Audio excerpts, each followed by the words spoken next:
Iya, kalau di tempat saya sudah menunjukkan lebih dari pukul 10 ya. Nampaknya kita mulai saja. Nanti kalau ada yang lain yang ingin bergabung, boleh nanti masih bisa diajak ya sahabat-sahabat soleha yang lain untuk bergabung di kajian Mutiara Salsabila siang hari ini. Baik, bismillahirrahmanirrahim. Assalamualaikum warahmatullahi wabarakatuh. Salam.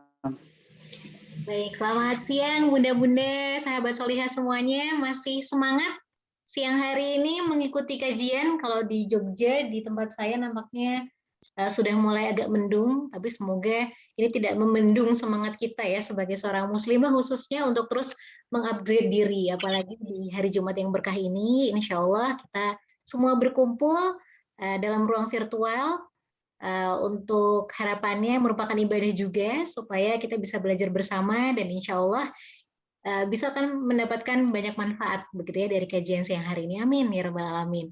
Sesuai dengan namanya juga, mungkin yang kemarin belum sempat bergabung di kajian yang pertama, kajian Mutiara Salsabila sesi yang kedua di hari Jumat ini, itu juga sejalan begitu ya dengan tadi filosofi kita untuk mencari ilmu, yaitu artinya adalah Salsabila itu mata air di surga. Nah, dengan mengemban ilmu, harapannya kajian kita ini bisa menjadi mata air ilmu tentunya yang harapannya bisa menempa diri kita sebagai seorang muslimah untuk menjadi manusia yang lebih baik seperti halnya Mutiara ya, Masya Allah.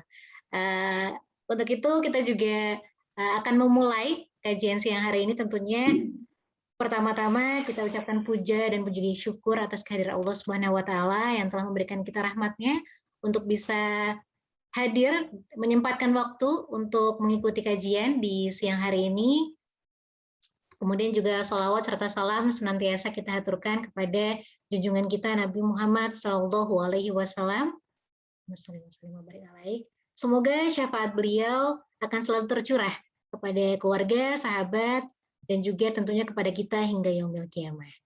Teman-teman sahabat solihah juga untuk mengawali acara kita di siang hari ini agar lancar dan tentunya kita harapkan mendapatkan limpahan rahmat dan juga keberkahan, marilah kita ucapkan basmalah bersama-sama. Bismillahirrahmanirrahim. Baik, untuk selanjutnya, sebelum itu perkenalkan terlebih dahulu ya. Saya Fatma Nuraini yang nantinya akan membersamai bunda-bunda dan juga sahabat soliha dalam kajian Mutiara Salsabila edisi yang kedua kali ini, sampai nanti menemani Anda bersama dengan narasumber kita yang akan berbagi, dan insya Allah kita akan serap ilmunya sebaik-baiknya ya di siang hari ini. Kita lanjutkan tentunya untuk semakin menambah kekhusyuan dan juga ketawaduan kita kepada Allah Subhanahu wa taala dalam menuntut ilmu siang hari ini. Kita akan mendengarkan lantunan ayat suci Al-Qur'an yang akan dibacakan oleh Ustazah Ummu Gozi yang akan membacakan surat Az-Zariyat ayat 1 sampai dengan 15. Kepada beliau kami persilahkan. Ya, terima kasih. Bismillahirrahmanirrahim. Assalamualaikum warahmatullahi wabarakatuh. A'udzu billahi minasyaitonir rajim. Bismillahirrahmanirrahim.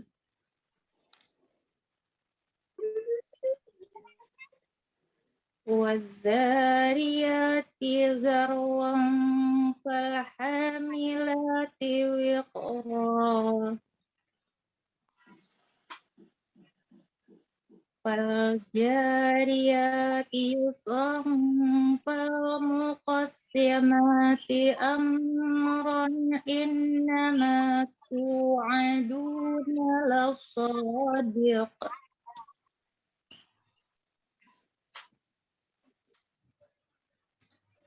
إنما توعدون لصادق وإن الدين لواقع والسماء ذات الحبك إنكم لفي قول مختلف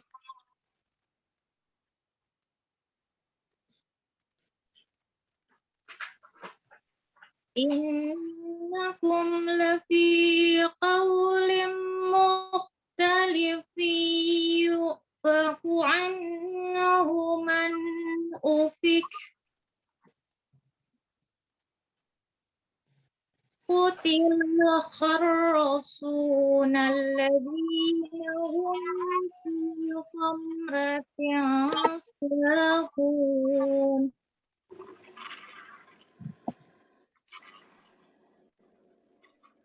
Alladzina hum fi khamratin sahun yas'aluna ayyana yawmuddin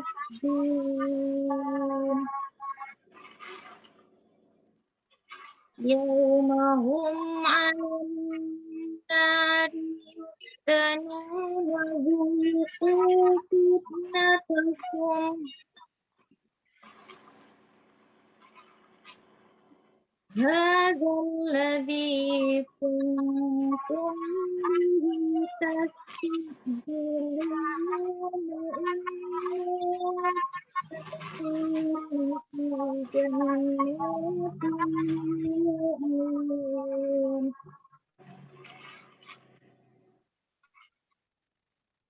إن المتقين في جنة وعيون آخذين ما آتاهم ربهم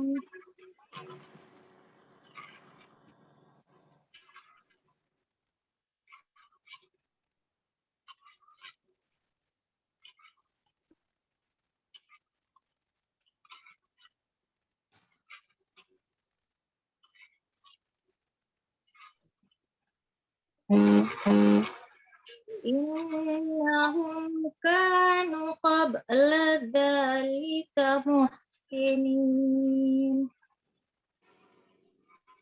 كانوا قليلا من الليل ما يهجعون وبالأسحار هم يستغفرون وفي أموالهم حق للسائل والمحروم وفي الأرض آيات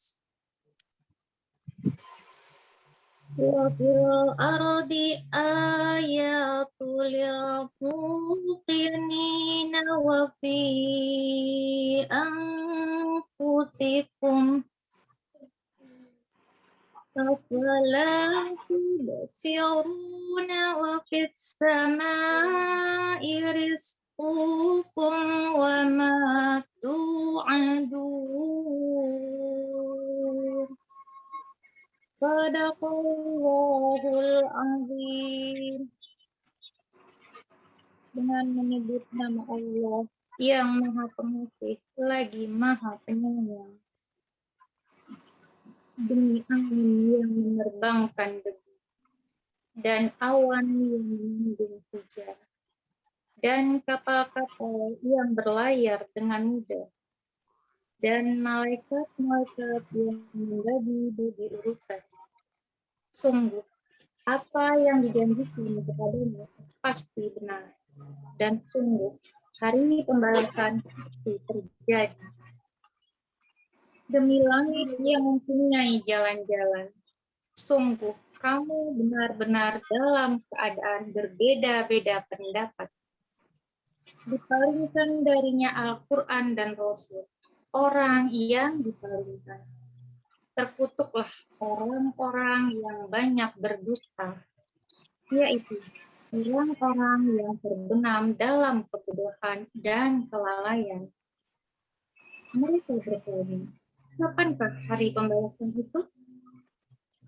Hari pembalasan itu ialah pada hari ketika mereka diazab di dalam api neraka.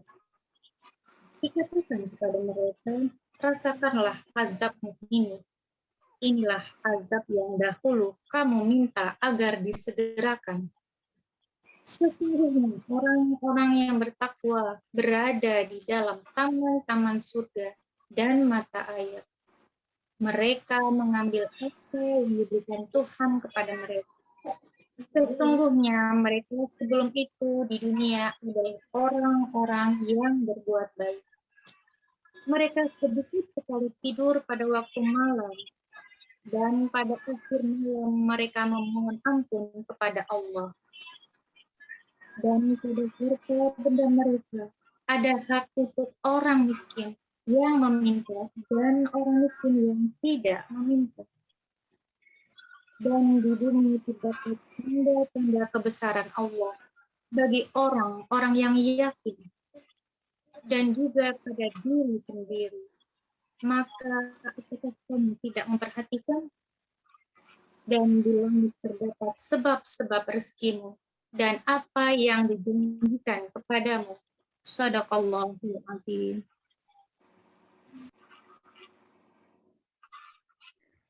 Sadaqallahul adzim wa sadaqa Rasulul karim wa nahnu ala dzalika minasyahidin. Allahumma irhamna bil Qur'an. Baik, terima kasih kepada Ustazah Umu Gozi ya yang sudah membacakan lantunan ayat suci Al-Qur'an di siang hari ini. Semoga setelah dilantunkan ayat Al-Qur'an tersebut kita dapat bertambah begitu ya iman dan takwa kita, baik kita yang menyimak maupun sebagai yang membaca juga. Baik juga untuk teman-teman sahabat Solihah, kita akan lanjutkan kepada acara inti kita di siang hari ini dalam kajian Mutiara Salsabila edisi yang kedua.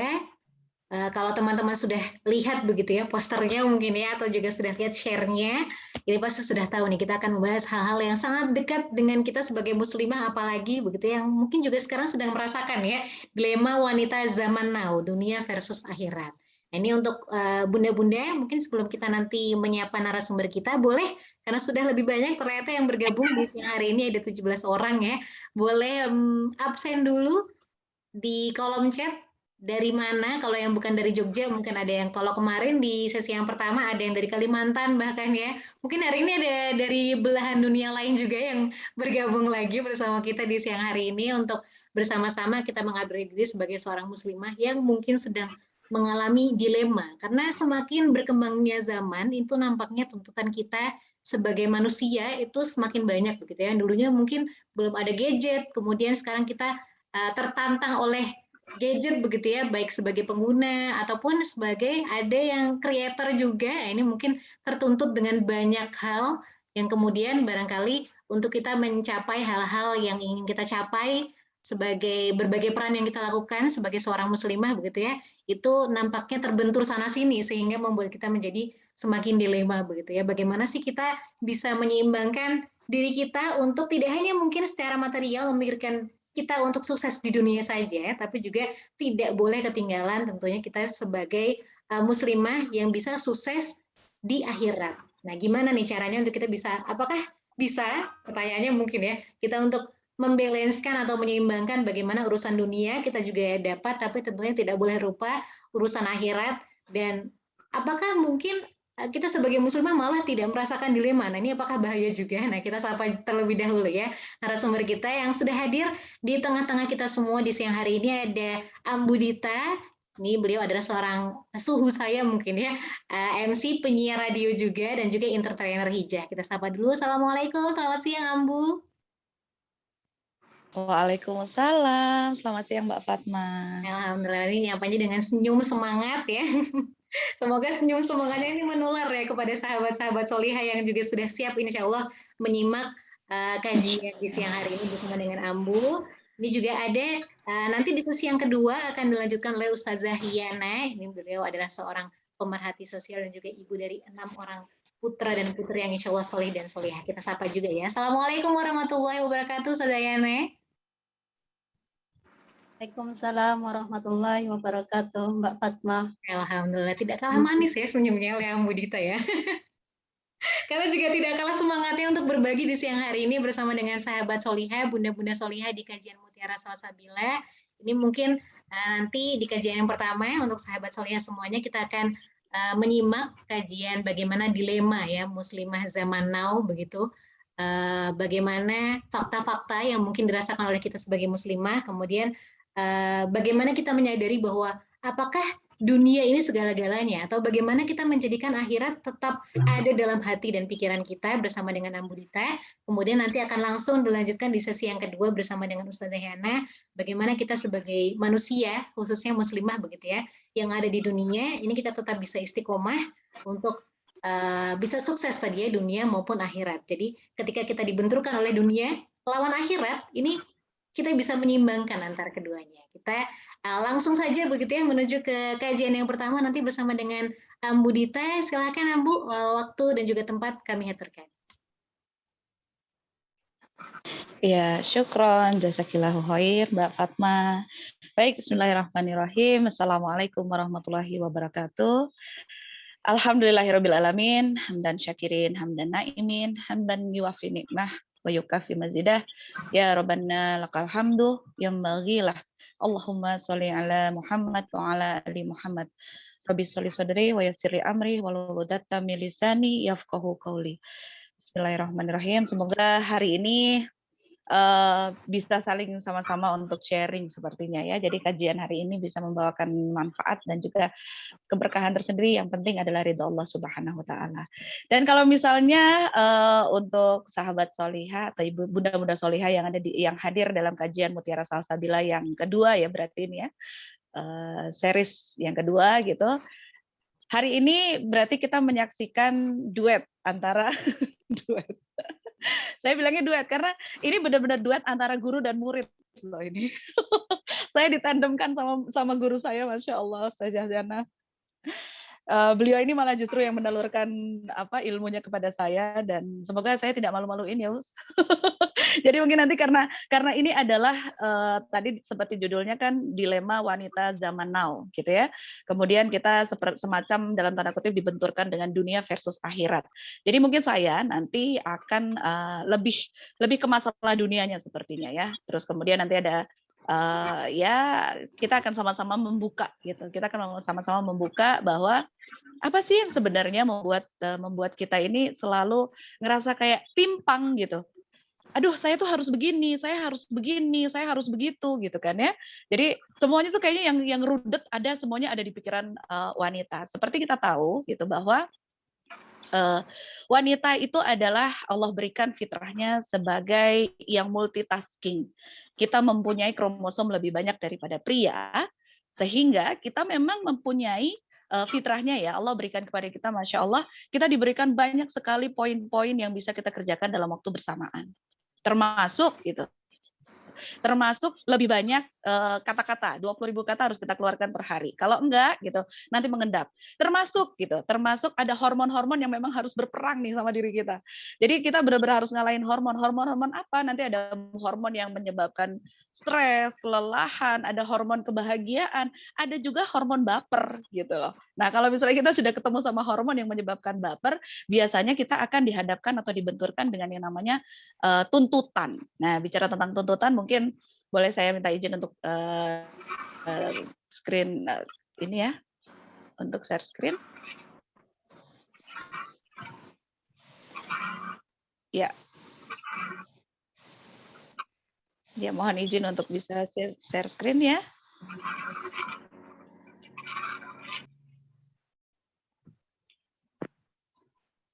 Baik, sedang loading. Oke, dari itu tadi bahwa yang namanya dilema wanita zaman now, gitu kita paham ya, apa tuntutannya. Mungkin bisa di tuntutan wanita zaman now. Tuntutannya, ya next. Ya. Nah, ini kenapa saya menyebutkan tuntutan wanita zaman now yang bisa kita selalu menghadapi masing-masing. Mungkin ada beberapa dari bunda-bunda solihah atau sahabat solihah yang hadir di Mutiara Salsabila ini, ada yang masih single kayak di Fatma mungkin ya, atau tapi mengikuti kajian ini pasti sudah rumah tangga gitu. Ada di berumah tangga.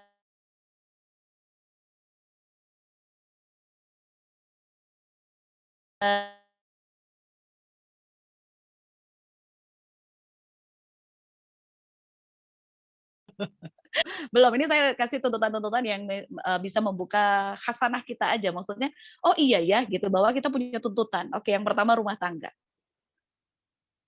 kita tahu bahwa rumah tangga. Nah, ini nih. Ini kenapa saya background-in ada gambarnya piring kotor, rumah berantakan gitu ya. Nah, tuntutannya kita rumah harus selalu bersih gitu. Anak-anak aman terkendali, masakan selalu tersaji, kepandaian teruji, Masya Allah, lengkapnya wanita. Cantik, menarik, menawan hati. Nah, ini jadi kita memang dituntut untuk sempurna di rumah tangga gitu. Walaupun bisa atau tidak gitu. Tapi ini sebenarnya tuntutan ini secara tertulis atau tidak tertulis itu memang ada gitu.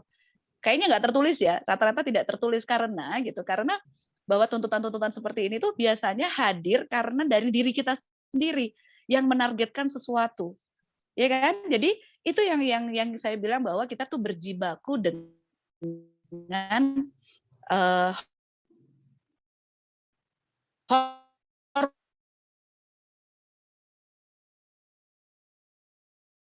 hormon. Kita tuh berjibaku dengan tuntutan yang kita pandaian teruji, cantik, menarik, menawan hati, biar suami nggak digoda sana sini gitu. Ya, aduh pakai i semua tuh.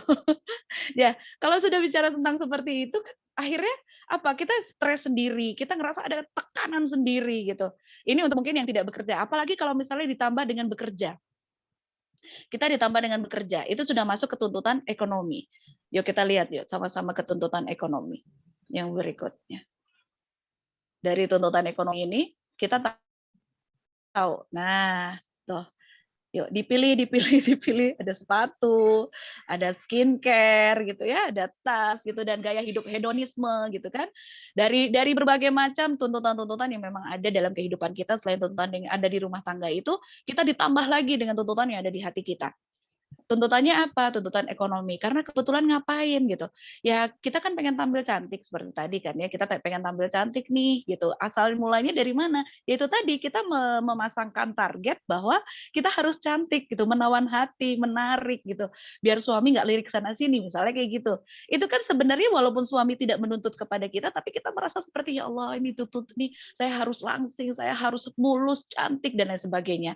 Karena apa? Karena kita belum punya patokan gitu. Apa sih yang menjadi patokan kita gitu kan? Nah, akhirnya dari tuntutan ekonomi itu nanti akan berkembang kembali menuju ke tuntutan berikutnya. Ya, next. Ya, dari tuntutan ekonomi, kemudian nanti dia akan berkembang kembali kita menuju ke tuntutan. Silakan yang berikutnya, next. Nah, ini nih. Karena kalau biasanya kan kita udah ngasih merejeng gitu ya. Apa sih bahasanya kok merejeng? Ya merejeng ya, kita merejeng gitu. Performanya kita tuh kelihatan gitu. Sosial, ikut arisan gitu. Kita ngerasa dituntut, kenapa sih harus ikut arisan? Ya biar dikenal sama tetangga-tetangga gitu. Sosialita gitu. Kenapa gitu? Melihat teman-temannya pada datang ke mana posting. Nah, ini nih. Salah satunya adalah media sosial juga. Media sosial itu berperan aktif sekali membuat kita itu menargetkan atau membuat kita tuh mengukur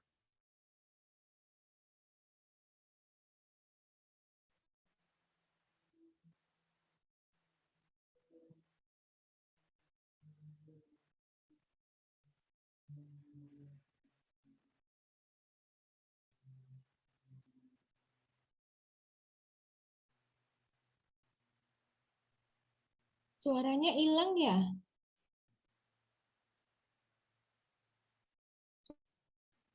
Suaranya hilang?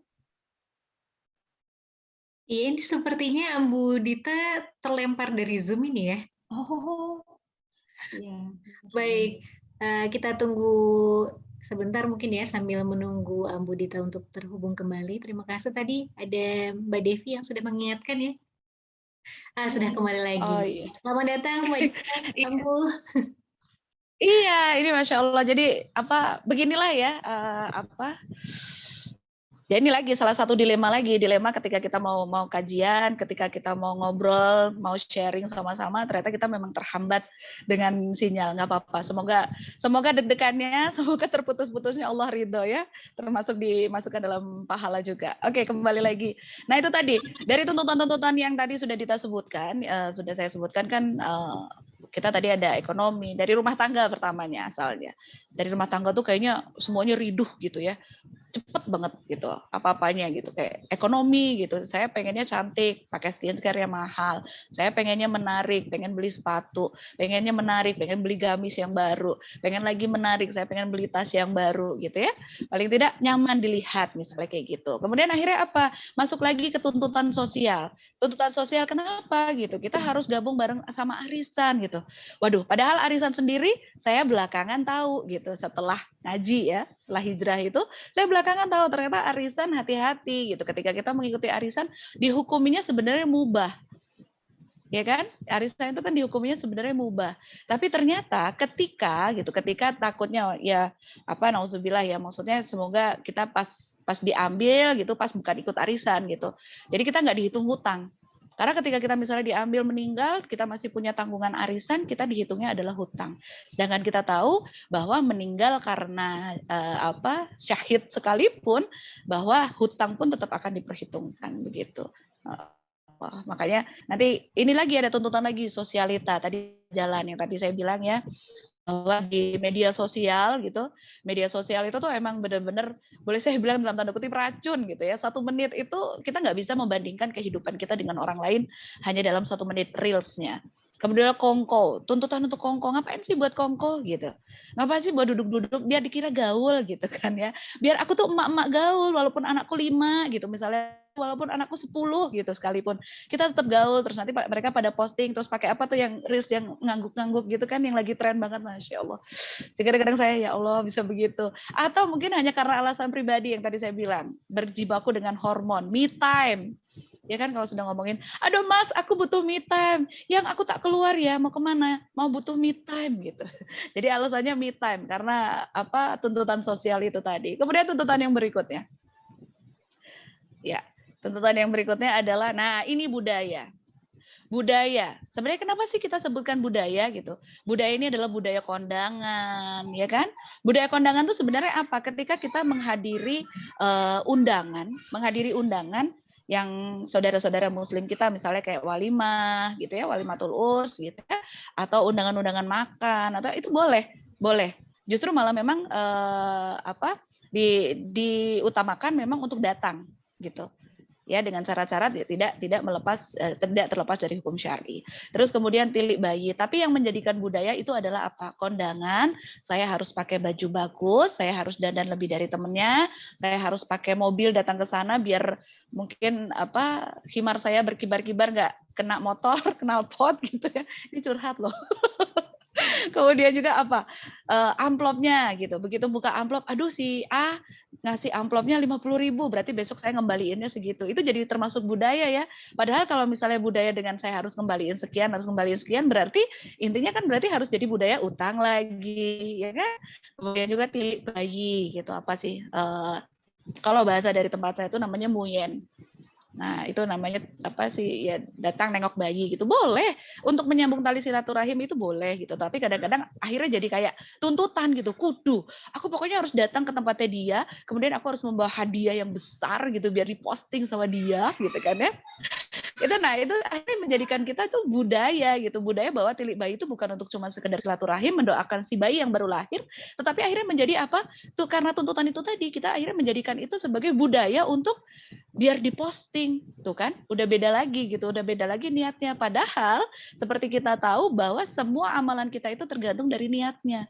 Nah, padahal niat yang seharusnya jadi baik ya, kondangan datang ke walimatul urs gitu ya, itu kan menjadi menghadiri undangan itu kan baik. Kemudian juga untuk yang tilik bayi itu tadi silaturahim juga baik. Nah ini lagi ada budaya lagi ngunduh arisan. Ayo dapat arisan kan makan-makan gitu. Kita nggak tahu ternyata begitu belakangan saya sudah hijrah, saya sudah belajar gitu. Ternyata ngunduh arisan itu bisa termasuk riba yang menyertai dari arisan itu tersebut. Kenapa bisa? Ya nanti kita mungkin akan bahas di next sesi ya. Tapi ini sedikit saja bahwa ternyata ngunduh arisan itu menjadikan budaya kita kudu gitu, bahwa kalau habis arisan, kalau dapat arisan harus makan-makan. Sedangkan kita harus memisahkan biaya arisan harus sendiri, kemudian segala sesuatu yang mengambil keuntungan daripada hal tersebut itu bisa tergolong riba gitu. Apalagi masalahnya arisan itu kan pinjam ya, bisa dibilang itu adalah hutang gitu. Nah hutang kalau ada plusnya itu makan-makan itu tadi, ngunduh arisan itu tadi, itu bisa tergolong sebagai riba. Nanti kapan-kapan insya Allah semoga Mutiara Salsabila atau kajian-kajian yang lainnya akan membahas tentang ini khusus gitu ya. Nah itu jadi budaya karena dapat makan-makan, dapat arisan makan-makan. Atau budaya akhir-akhir ini adalah budaya selebrasi. Selebrasi itu ternyata bukan cuma milik pemain bola aja, ya kan? Jadi tuntutan kan itu. Jadi ini saya sebenarnya sambil ngobrol, sambil cerita, sambil share, sebenarnya sambil saya menceritakan masa lalu gitu ya. Selebrasi dikit-dikit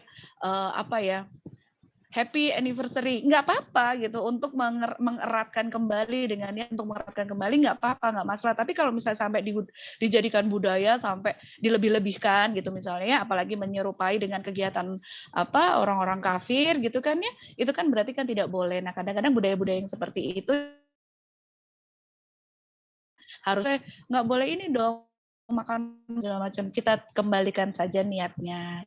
Gitu. Karena budaya ini budaya inilah yang akhirnya menyebabkan kita lebih berat lagi. Semuanya ada di pundak kita.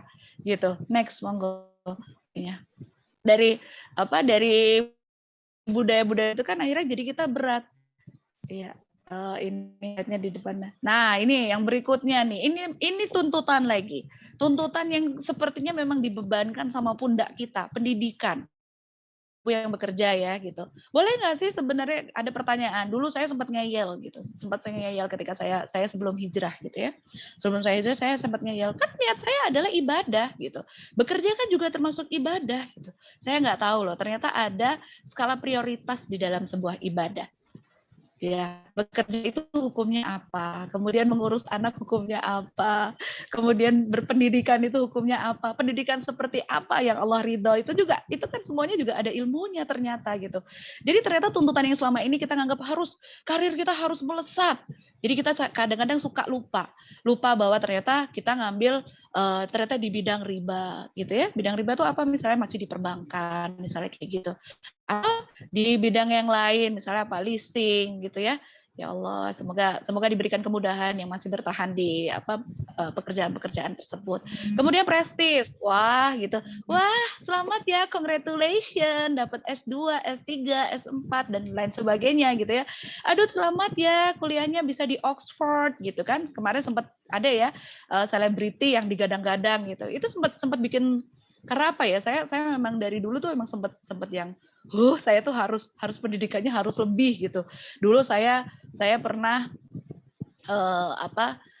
saya di awal itu saya ngambilnya adalah komunikasi gitu, jurusan public relation. Jurusannya waktu itu public relation. Kemudian ketika saya kembali ke Jogja, saya melihat teman-teman saya tuh pengennya saya mau terusin lagi nih S2 gitu. Ternyata saya tertarik sama dunia psikologi gitu. Saya daftar lah ke salah satu universitas. Saya daftar, saya masuk psikologi. Dan ternyata ya sudah gitu, ternyata hanya sebuah prestis aja. Oh, saya mahasiswa S2 S1 psikologi, S1 komunikasi gitu. Jadi titelnya banyak gitu. Dulu saya cita-citanya seperti itu. Jadi kayak semacam dituntut tapi nggak dituntut gitu. Tapi ternyata itu menjadi tuntutan yang selama ini tuh kayak digencet terus-terusan. Kebanggaan keluarga. Iya, anakku, kita pengen mendengar dari mulut orang tua bahwa iya, anakku tuh di sana sekarang udah sukses, gajinya sekian M misalnya gitu, ya. Itu kadang kayak gitu atau mungkin seperti yang di dunia saya sebelumnya entertainer ya.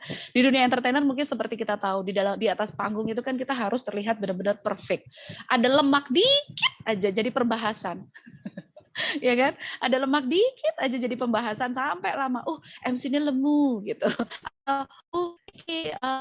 Presenternya nganu cabi gitu. Presenternya ireng, presenternya pesek dan lain sebagainya. Jadi larinya menyasarnya adalah ke ini dan ternyata gitu. Belakangan saya tahu gitu. Begitu setelah saya belajar, belakangan saya hijrah, belakangan saya tahu gitu bahwa ternyata popularitas itu adalah masuknya ya memang sebuah kegagalan hidup kalau menurut saya di situ kalimatnya. Oke, next. Jadi itu adalah beberapa tuntutan berat ya hidup di dunia.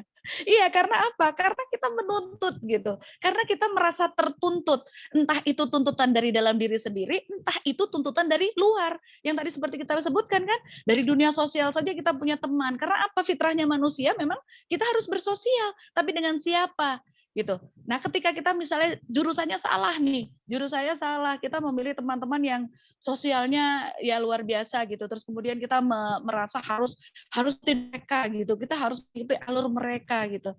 Ya memang berat banget gitu. Jadi ini kepalanya nggak perlu balik ya, sengaja saya bikin terbalik. Karena memang udah jungkir, kebalik, berat gitu. Jadi akhirnya apa gitu? Akhirnya ada satu hal gitu. Kenapa hidup di dunia ini berat? Boleh slide berikutnya? Jadi akhirnya ada pertanyaan di dalam hidup saya waktu itu gitu. Jadi akan muncul pertanyaan. Ya iya memang dunia itu tempatnya lelah gitu. Tempatnya lelah kenapa gitu. Ternyata gitu saat itu saya menyadari karena kita lalai. Karena kita tuh lupa gitu bahwa segala sesuatu yang bahagia di dalam dunia ini itu ada yang membuat, ada yang menciptakan, ada yang menurunkan gitu. Ada yang menyediakan untuk kita. Ternyata kita lalai. Akhirnya apa? Berat. Karena apa? Kita hidup hanya mengikuti dari ininya manusia. Dari koridor tanggapan atau koridor pandangannya manusia saja. Ya akhirnya berat. Terkena penyakit wahan. Cinta dunia, takut mati. Saya banget dulu. Ya Allah, semoga Allah mengampuni ya. Jadi saya dulu yang namanya gini, saya tuh sempat akhirnya saya minta maaf sama ibu saya gitu. Saya waktu itu sempat ditelepon sama ibu saya dibilang, waktu itu saya di Bandung, ibu saya telepon, Dok, Mbok datang deket lah ke rumah gitu. Karena ibu dan bapak saya kan tinggalnya di Wonosobo. Tinggal waktu itu akhirnya saya ditelepon, Dok pulanglah ke Jogja lah, paling nggak di Jogja gitu, deket sama rumah. Gitu. Saya tuh sampai bilang begini loh, kalau saya pindah ke Jogja saya mati. Saya bilang gitu, astagfirullahaladzim, astagfirullahaladzim. Saking tuntutannya bagaimana. Saya benar-benar saya senang sekali dengan waktu itu benar-benar cinta banget sama dunia. Terus saya mikir kalau saya nggak hijrah, kalau saya nantinya hijrah, saya sebenarnya ada salah satu teman saya mungkin hafal ya, Mbak Ica yang sudah mulai untuk kajian-kajian juga ya. Mbak Ica itu salah satu teman saya yang sama-sama dari entertainer hijrah gitu. Ketika itu Mbak Ica udah hijrah duluan. Saya ngeliat Mbak Ica tuh kayaknya ayam banget. Saya telepon selalu, saya WhatsApp selalu, Mbak gitu. Kok bisa gitu sih gitu, saya nanya gitu, kok bisa gitu sih, ayo dong saya sampai diajak gitu. Tapi di pikiran saya tuh cuma muter-muter aja, nanti saya nggak bisa makan, saya aduh, ya tahu sendiri kan kehidupan entertainer itu sekali nge-MC aja ya Masya Allah. Ketika itu tuh kalau misalnya ngomongin nominal tuh sudah 6 angka di belakang gitu, nominal angka, berarti kan sudah lumayan sekali saya pentas gitu di Yogyakarta. Seminggu itu saya bisa mendapatkan sehari lah, sekali nge-MC saya bisa mendapatkan gaji UMR Yogyakarta 1 bulan. Masya Allah, seminggu paling tidak 2 atau 3 kali. Jadi saya sempat mikir, ya Allah saya bisa nggak ya? Tapi saya ada kegalauan di situ. Kok nggak tenang? Duit saya banyak gitu. Ibaratnya duit saya banyak. Anak saya mau pengen apa? Dari mulai handphone model apa yang Apple kegigit, Apple kegigit gitu ya. Buah yang kegigit gitu, atau mungkin dari anaknya pengen pergi kemana, pengen baju merek apa, sepatu merek apa gitu. Bahkan saya dulu nggak sayang yang namanya beli ya, beli sekarang habis beli sepatu, nanti beli sepatu lagi, sampai masih ada mereknya saya belum sempat pakai, atau baju pun begitu. Ya Allah ya Rob, semoga Allah mengampuni dosa-dosa saya ya. Dan ternyata ada juga gitu, kenapa berat gitu, riba. Saya juga sempat hijrah dari riba akhirnya gitu. Sebelum saya hijrah itu saya berusaha, dulu saya mikirnya adalah gitu, ini pandangan yang betul-betul biasa banget ya, biasa banget bahwa kalau saya nggak ngambil riba nanti saya nggak bisa apa-apa dong. Ya Allah, padahal kita khawatir akan makan besok pagi aja kita dosa gitu. Kita kayak ngemengke Allah gitu, jangan sampai. Jadi ketika itu kenapa sih berat gitu? Ternyata riba itu memang betul-betul hidup yang lebih berat lagi. Itu benar-benar kita memegang apa ya, bendera untuk memerangi Allah. Ya Allah, nazubillah min dzalik. Jadi saya dulu tuh mikirnya apa? Saya mau usaha, karena saya nggak punya duit cash gede saat itu, saya mau mengembangkan usaha. Kemudian saya punya usaha sama suami, itu adalah usahanya konveksi gitu ya. Jadi kaos, meja, seragam dan sebagainya gitu. Kita mikirnya adalah apa? Untuk masa depan anak-anak, untuk ini. Karena mikirnya dunia banget, Masya Allah. Ketika kita ditemukan dengan riba gitu, dulu saya ngambil bank gitu, salah satu bank yang memang iklannya adalah murah gitu, bunganya hanya 0 sekian per tahun gitu, 0 sekian. Ternyata pas begitu saya mau tutup, wow gitu, saya menggantinya hampir 2 kali lipat dari apa yang saya pinjam ketika itu. Akhirnya berat banget hidup saya ngerasa. Terus akhirnya dari situ ternyata memang betul gitu, ada hal-hal yang saya menjadi kufur gitu. kufur nikmat. Kenapa gitu ya? Jadi akhirnya saya mendapatkan kayak yang, aduh kok ngelihat teman saya tuh bahagia banget ya pakai sepatu merek ini gitu. Jadi akhirnya kita kufur kan, berat gitu. Yang ada isinya ya, aduh teman saya kok ini ya putih ya, kok saya belum putih-putih ya, kok saya belum bening-bening ya gitu. Berat banget kan? Kembali lagi bahwa dunia itu emang berat banget tempatnya. Ketika apa ya itu tadi kufur nikmat gitu, masya Allah. Iya terima kasih. Terus kemudian apa? Lupa sholat. Saya mungkin nggak lupa sholat, tapi saya waktu itu bolong-bolong gitu. Karena saya mikirnya apa gitu. Saya mikirnya, ya udahlah Allah tuh tahu kok, Allah Maha Penyayang. Saya kan juga kerja. Saya kerja loh gitu. Kerja kan juga ibadah. Ya Allah, itu salah lagi kan. Ya Allah, salah lagi itu. Jadi kita nyebutnya bahwa kerja itu kan juga ibadah. Nah, sholat juga ibadah gitu. Kalau misalnya saya kerja kan juga ibadah, Allah pasti tahu gitu. Kita selalu bersembunyi di balik sifat Allah yang Maha Penyayang gitu loh. Ternyata kita lupa bahwa ada juga di situ sifat-sifat Allah yang Allah itu juga maha memberikan azab, bahwa Allah itu juga yang maha memberikan hukuman untuk kita. Kita juga lupa di situ. Nah, ternyata dari situ memang betul dunia kita jadi betul-betul berat. Kita lupa gitu. Bahwa ternyata apa gitu. Lupa sholat itu juga merupakan, belakangan kita tahu kan bahwa dan ini akhirnya tuh satu momentum hijrah saya gitu. Salah satunya selain saya diingetin sama doanya anak saya. Waktu itu saya masih pasang bulu mata, saya dandan. Ketika itu ada saya nge-MC pemilihan HK Akoy Amoy. Jadi itu Chinese ya. Di salah satu mall gitu di Yogyakarta.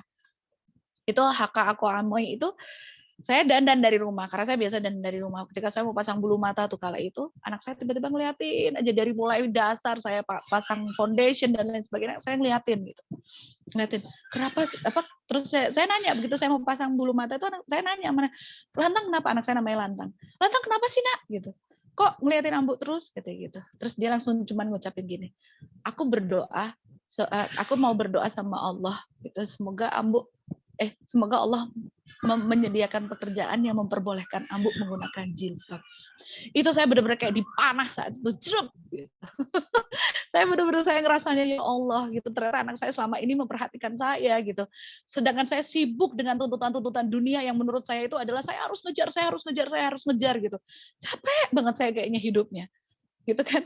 Dan ternyata saya diingatkan salah satunya wasilahnya mungkin lewat anak saya gitu. Alhamdulillah Allah tidak memberikan sesuatu yang buruk sampai sakit parah atau apa enggak gitu. Alhamdulillah gitu. Allah mengingatkan lewat mulut anak saya gitu, dan seketika itu saya karena saya sudah komitmen untuk datang untuk MC kan nggak mungkin saya cancel. Saya datang dari mulai naik taksi sampai di venue-nya itu saya masih nangis terus. Entah kenapa saya nangis, saya nggak bisa berhenti gitu.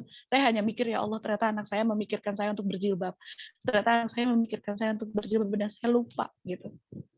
Ya Allah itu tadi ya. Jadi ya akhirnya momentum hijrahnya ya memang betul-betul salah satunya itu. Kemudian saya salah satu lagi yang memang betul-betul memanah lagi untuk saya di situ adalah ketika saya mendapatkan ada kayak apa ya, bridging azan zuhur di radio saya itu. Setiap azan itu kan harus memutarkan azan gitu, setiap jamnya azan itu harus diputarkan azan.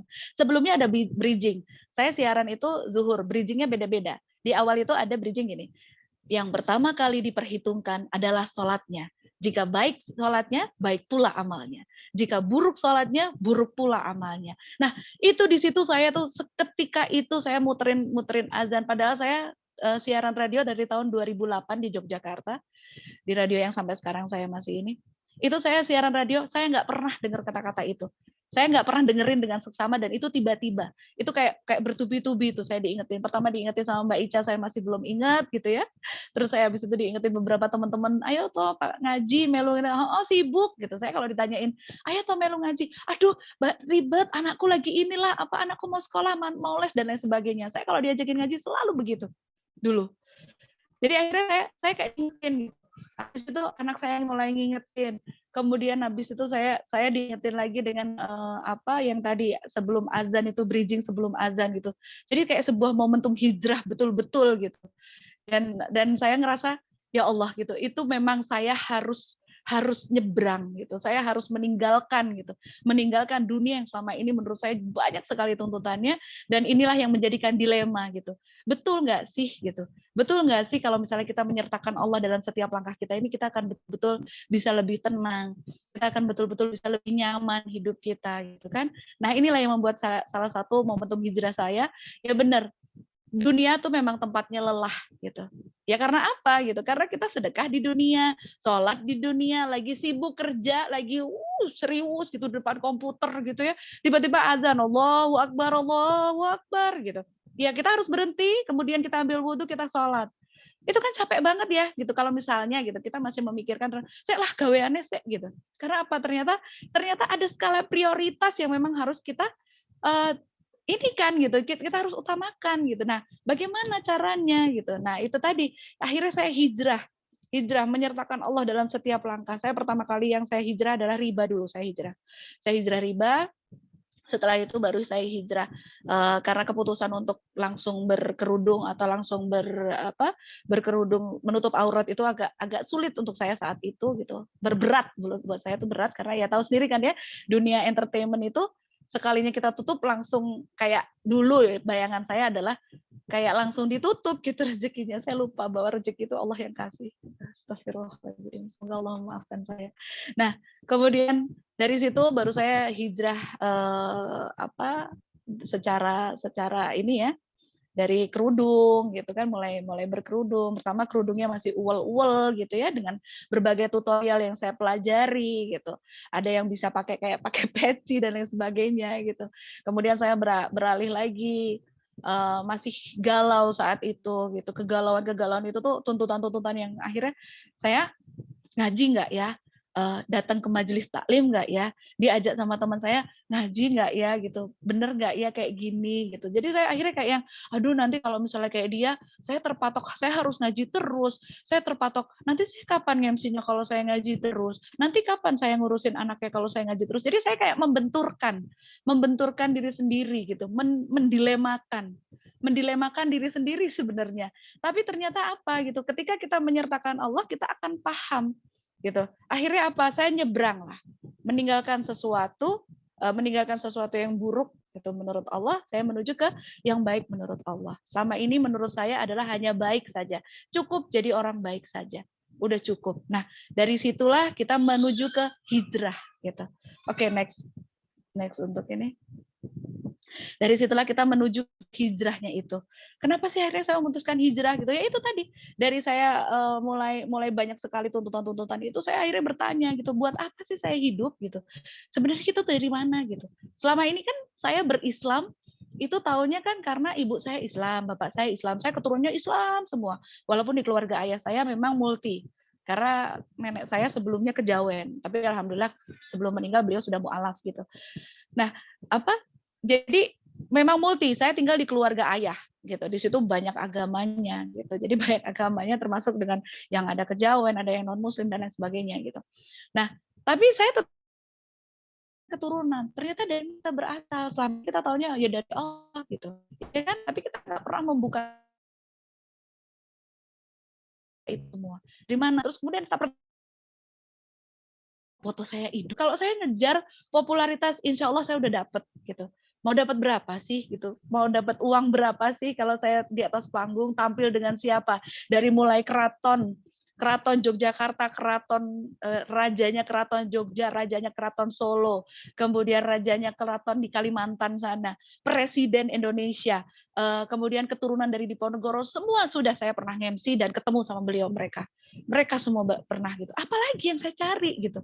Apa? Mau sepatu? Saya hobi banget sama sepatu boot karena saya punya kenangan di masa lalu. Jadi ini kayaknya trauma di masa lalu. Jadi mungkin harus di healing ya. Saya bukan trauma sih. Saya punya keinginan di masa lalu. Saya senang banget sama sepatu Doc Mart. Ternyata kebawa sampai saya tua. Gitu. Sampai saya sudah gede pun, akhirnya saya suka sekali dengan segala macam sepatu boot. Sampai saya setiap teman saya pergi kemanapun, saya titip mereka adalah sepatu boot. Itu udah saya punya. Terus apa gitu? Untuk apa kita hidup gitu? Kayaknya mana? Liburan yang katanya kita harus banyak liburan untuk menjelajah. Saya pernah seperti orang gila berangkat dari mana? Bandung menuju ke Jakarta. Di Jakarta di bandara saya beli tiket ke Makassar. Kalau ditanya ngapain nggak tahu saya. Yang penting pokoknya ada pesawat berangkat saya pesen ke Makassar. Habis itu saya sampai Makassar. Di sana saya pesen tiket lagi untuk kembali hari itu juga. Tapi karena dulu kan nggak ada seharian, jadi saya tidur di bandara. Itu pernah saya lakukan. Karena ternyata apa gitu, duit banyak nggak menjamin gitu. Saya pernah kayak gelandangan, katanya harus liburan kemana-kemana gitu. Tapi untuk apa sebenarnya kita hidup gitu kan, masih tanda tangan besar banget, tanda tanya besar banget. Terus akhirnya kemudian nanti saya mikir kemana kita mati gitu. Ada salah satu sahabat yang gini, saya tadi habis ngaji nih gitu, teman-teman saya bilang saya tadi habis ngaji, katanya gini, tujuan kita hidup tuh sebenarnya bukan untuk apa masa depan, apa tujuan kita hidup tuh untuk mati. Saat itu saya nggak tahu karena itu filosof banget ya, maksudnya bahasanya tuh bahasa filosofi banget gitu. Nah akhirnya kemana sih kita akan setelah mati gitu. Saya tuh nggak mikir gitu ya, mati ya udahlah. Saya prinsipnya saya dulu gini, yang penting saya Islam, KTP-nya saya Islam, saya lahir Islam. Nanti pokoknya kan katanya kalau Islam tuh mesti masuk surga. Ya nanti gampang lah kalau misalnya kita harus dicuci dulu, masuk ke neraka dulu sebentar, saya pasti masuk surga. Itu kepedean tingkat tinggi gitu yang seharusnya tidak boleh dimiliki gitu. Nah ternyata kita ada pertanyaan lagi, setelah kita mati mau kemana? Ya udah ke akhirat gitu. Ternyata ada timbangan, ada apa yang kali dari yang namanya Islam saat itu. Jadi akhirnya itulah memutuskan lebih kenceng lagi untuk saya berhijrah gitu. Akhirnya ada pertanyaan di situ, cukupkah dengan hijrah? Oke, next ini slide ya. Cukupkah dengan Nah, akankah selesai dengan hijrah saja? Akankah selesai dengan saya ganti baju aja gitu, saya ganti tampilan saja? Saya akankah selesai dengan saya saya ngaji aja datang gitu ya, ya udah saya ikut taklim deh gitu. Besok ada taklim deh, iya oke saya datang deh ke sana gitu. Terus mau ngapain? Mau jadi orang baik? Oh ya udah gitu. Kok kamu nggak diiniin? Kamu kok disayang banget sama tetangga misalnya kayak gitu? Iya soalnya saya nggak pernah ngurusin urusan tetangga gitu. Saya tadi barusan dapat ininya dari UAS, bener juga gitu ya. Benar juga gitu, selama ini kita dianggap orang baik gitu karena kita nggak pernah negur, nggak pernah mendakwahi. Ternyata kita punya kewajiban, setiap orang wajib berdakwah gitu ya, sampaikanlah walaupun satu ayat, tidak harus ustazah aja, tidak harus ustadz aja atau dai aja, ternyata masing-masing dari kita. Nah akhirnya pertanyaan itu kan jadi lebih tebel lagi, akankah selesai dengan cuman hijrah saja, pindah saja, kebingungan itu akankah terjawab gitu. Seperti kita tahu bahwa yang namanya kita masih diberi hidup, kita pasti akan diberikan sebuah masalah. Ketika ada masalah, ya kan? Ketika ada masalah, kita pasti akan butuhnya adalah sebuah solusi, jalan keluar. Solusi yang terbaik itu ya pastinya harus pakai ilmu. Kalau enggak nanti akhirnya apa? Misalnya kayak gini.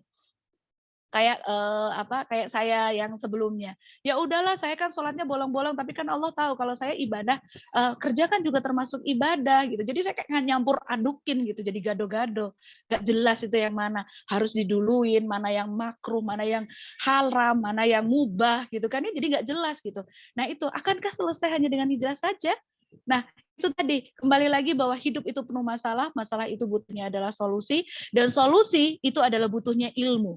Nah, bagaimana cara kita mendapatkan ilmu? Ya dengan thalabul ilmi. Nanti akan diteruskan untuk kajian kita hari ini, mungkin akan dikupas lebih dalam lagi bersama dengan Ustazah Yana. Monggo Ustazah Yana, langsung kami persilakan untuk menyambung kali ini, dan dari saya mungkin ufsikum manafsi bitaqullah, dan saya juga menasihati diri sendiri untuk menyampaikan ini. Semoga Allah ridha yang sedikit ini yang saya bagikan kepada sahabat-sahabat solihah semuanya bisa menjadikan manfaat dan semoga bisa menjadi wasilah untuk menjadi lebih baik lagi ke depannya. Amin ya rabbal alamin. Saya tutup dulu, kita langsung menuju Ustazah Yana. Wassalamualaikum warahmatullahi wabarakatuh. Waalaikumsalam warahmatullahi Waalaikumsalam. wabarakatuh. Jazakallah khair ke Ambu Tita yang udah memberikan sharingnya kepada kita semua. Masya Allah ya, banyak sekali tuntutan-tuntutan hidup yang ada di kehidupan dunia ini, apalagi dengan kondisi sekarang ini yang mungkin kalau tadi dikatakan oleh Ambu Tita banyak sekali ketika muslimah ingin melakukan aktivitas atau rutinitas yang ada di dalam kehidupan, baik dia sebagai atau baik muslimah itu sebagai ibu atau bahkan sebagai istri atau bahkan sebagai individu masyarakat yang ada di tengah kehidupan gitu ya, sehingga banyak sekali tuntutan-tuntutan yang harus kita lakukan. Dan akankah atau bagaimana atau bahkan mungkin cukup gitu ya hanya dengan berhijrah saja gitu ya. Kalau kita melihat fakta seperti itu, ya kita bisa melihat gitu ya, mau dunia atau bahkan mungkin akhirat saja gitu ya. Mungkin bisa minta tolong share screen-nya. Sehingga emang ketika kita mempunyai pilihan gitu ya, untuk akankah kita rutinitas itu hanya untuk kehidupan di dunia saja atau bahkan mungkin akhirat, kita bisa melihat gitu ya, apa yang sebenarnya kita cari di dunia ini sungguh akan kita tinggalkan gitu ya. Jika kita mencari harta, sungguh harta itu tidak akan kita bawa ke ke dunia mati gitu ya. Atau bahkan mungkin jika kita akan mencari jabatan, sungguh jabatan itu akan meninggalkan kita juga gitu ya. Ya mungkin tadinya pensiun atau bahkan mungkin punya jabatan-jabatan tinggi gitu ya. Tentunya itu tidak akan selamanya atau bahkan mungkin tidak akan abadi. Atau bahkan jika kita akan mencari kesenangan gitu ya. Dan bahkan sungguh terkadang kesenangan atau bahkan kebahagiaan itu akan bisa menjerumuskan karenanya gitu ya. Bahkan mungkin kesenangan yang hidup mewah-mewah di dunia gitu ya, atau bahkan mungkin kebahagiaan yang bisa mencapai uang atau bahkan jabatan setinggi-tingginya, uang sebanyak-banyaknya gitu ya, itu mungkin bisa menjerumuskan kita di dalam kehidupan dunia atau bahkan kehidupan akhirat. Bahkan kalau kita lihat dunia itu bukanlah segalanya itu ya. Dan kita juga bisa melihat bahwasanya sebenarnya dunia itu bukan menjadi tujuan utama gitu ya ketika kita hidup di dunia ini. Perjalanan hidup kita dan insya Allah bekal perjalanan hidup kita itu untuk bisa menuju ke kampung keabadian. Pasti lelah itu biasa dan capek itu wajar gitu ya. Tapi apakah terus tuntas gitu ya, atau bahkan mungkin kita bisa menyelesaikan semua itu gitu ya. Ketika misi di dunia itu kita tidak memahami atau tidak mengetahui gitu ya, bahwasanya misi sesungguhnya kita hidup di dunia ini kita tidak memahami. Sedangkan banyak problematika kehidupan yang ada pada saat ini yang belum terpecahkan atau bahkan mungkin butuh jawaban-jawaban yang harus kita mendapatkan sebuah solusi. Bahwasanya tadi juga sudah disampaikan oleh Ambu Dita, bahwasanya ketika kita hidup di dunia ini dari mana sebenarnya atau bahkan bagaimana manusia itu sampai berada di dunia ini, dan tentunya emang kita bisa memahami bahwa kalau misalkan kita menengok alam sekitar kita gitu ya, atau bahkan mungkin diri kita sendiri, bahwa bahasanya benar, kita itu dilahirkan dari rahim seorang ibu gitu ya, yang itu mungkin ditelusuri sampai ke atas sampai Nabi Adam, dan bahwa Nabi Adam pun ada yang menciptakan gitu ya. Siapa? Allah Subhanahu wa taala gitu, yang telah menciptakan manusia, alam dan juga sekitarnya, yang tentunya Allah menciptakan semuanya, baik alam manusia kehidupan ini tentunya tidak begitu saja gitu ya. Artinya apa? Ya udah manusia diciptakan, ya udah silahkan hidup di dunia, terserah gitu ya. Tentunya Allah menciptakan dan juga sekaligus mengatur gitu ya. Ada aturan-aturan yang Allah berikan ketika manusia itu hidup. Seperti apa ya? Seperti saat tadi yang dibacakan oleh Ustadzah Tristi itu ya, bahwasanya di dalam surat Az-Zariyat gitu ya, bahwasanya tujuan hidup manusia itu adalah untuk beribadah kepada Allah. Aku tidak menciptakan jin dan manusia melainkan agar mereka itu beribadah kepadaku. Kepadaku artinya Allah gitu ya. Apa ya artinya? Tunduk patuh terhadap syariat-syariat Allah. Bahwasanya kita hidup untuk mengabdi kepada Allah Ta'ala gitu ya. Bahwasanya emang kita bisa melihat gitu ya, apa yang menjadi ibadah kita itu adalah segala perkara yang dicintai oleh Allah, ya Allah Ta'ala, baik itu nanti berupa perkataan atau bahkan mungkin perbuatan juga itu ya. Sehingga kita mengetahui misi hidup yang ada di dalam kehidupan ini. Seperti tadi Ambu Dita itu mungkin banyak sekali yang dialami oleh beliau, dan mungkin dari bunda-bunda solihah di sini juga banyak juga yang mengalami apa yang ada di kehidupan ini, teman-teman solihah juga di sini juga udah mengalami pengalaman pribadi masing-masing gitu ya. Dan tentunya juga kita akan menanyakan gitu ya, ketika apakah kita hidup di dunia ini akan selamanya atau bahkan tidak tahu sampai seberapa, atau bahkan mungkin kita bahkan mungkin cuek gitu ya. Ya udah, hidup Allah menciptakan kita hidup di dunia ini, ya udah, dengan Allah melahirkan kita dari mungkin lahir terus sekolah, bahkan mungkin setelah lulus nanti dapat kerjaan, bahkan sampai dapat kerjaan itu nanti menikah dan punya anak dan seterusnya gitu ya, yang tentunya itu ya juga akan bisa menjadikan nanti manusia itu tidak akan kekal selamanya di dunia. Apa ya, setelah ada kehidupan itu tentu ada kematian. Karena apa? Karena emang Allah menciptakan manusia itu penuh dengan keterbatasan dan juga kelemahan, bahkan juga adanya faktor-faktor lain yang ingin dilakukan oleh manusia itu sendiri. Sehingga apa? Sehingga kita bisa melihat gitu ya, apa sebenarnya tugas manusia di dunia. Nah, next. Karena Allah sudah menciptakan kita beserta aturan-aturannya gitu ya, tentu saja Allah akan mengatur setiap langkah atau bahkan tugas yang akan diemban oleh seorang abdi, seorang hamba Allah di dunia ini, yaitu dengan aturan Allah atau Allah sebagai Al-Mudabbir, sebagai sang pencipta, yaitu yang bisa mengatur gitu ya manusia agar tidak sengsara atau bahkan mungkin sampai menderita di dunia gitu.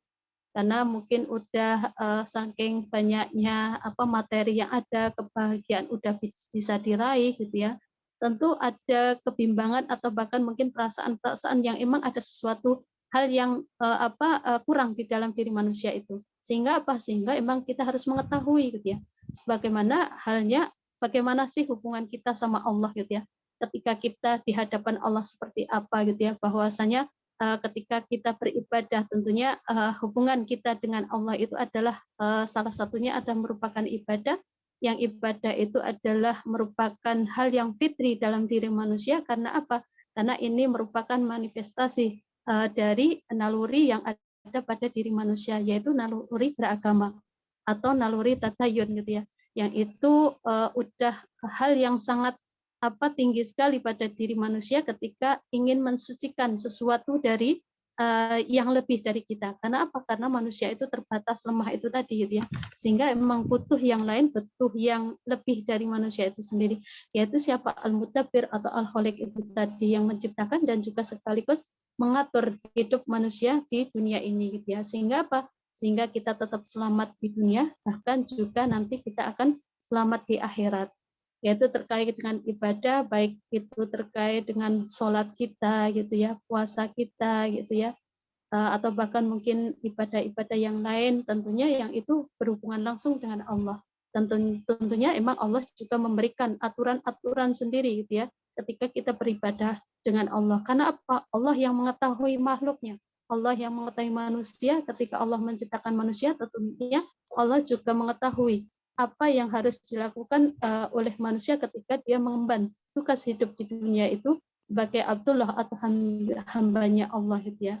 Dan tentunya bukan aturan atau bahkan aturan ibadah itu dari manusia gitu ya. Karena apa ya? Karena tidak akan nyambung sekali gitu ya. Karena apa? Allah yang menciptakan kita, bukan manusia itu sendiri gitu ya.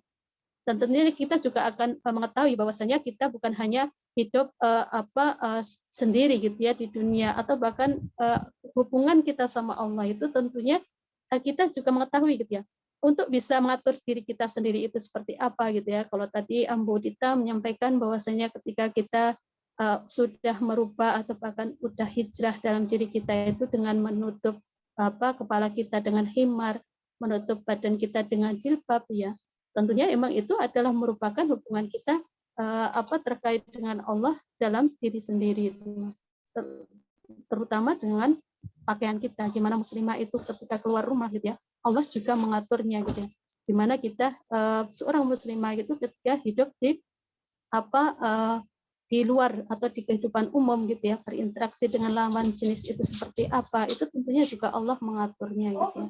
Bahkan juga ibadah-ibadah yang lain terkait dengan makanan juga gitu ya.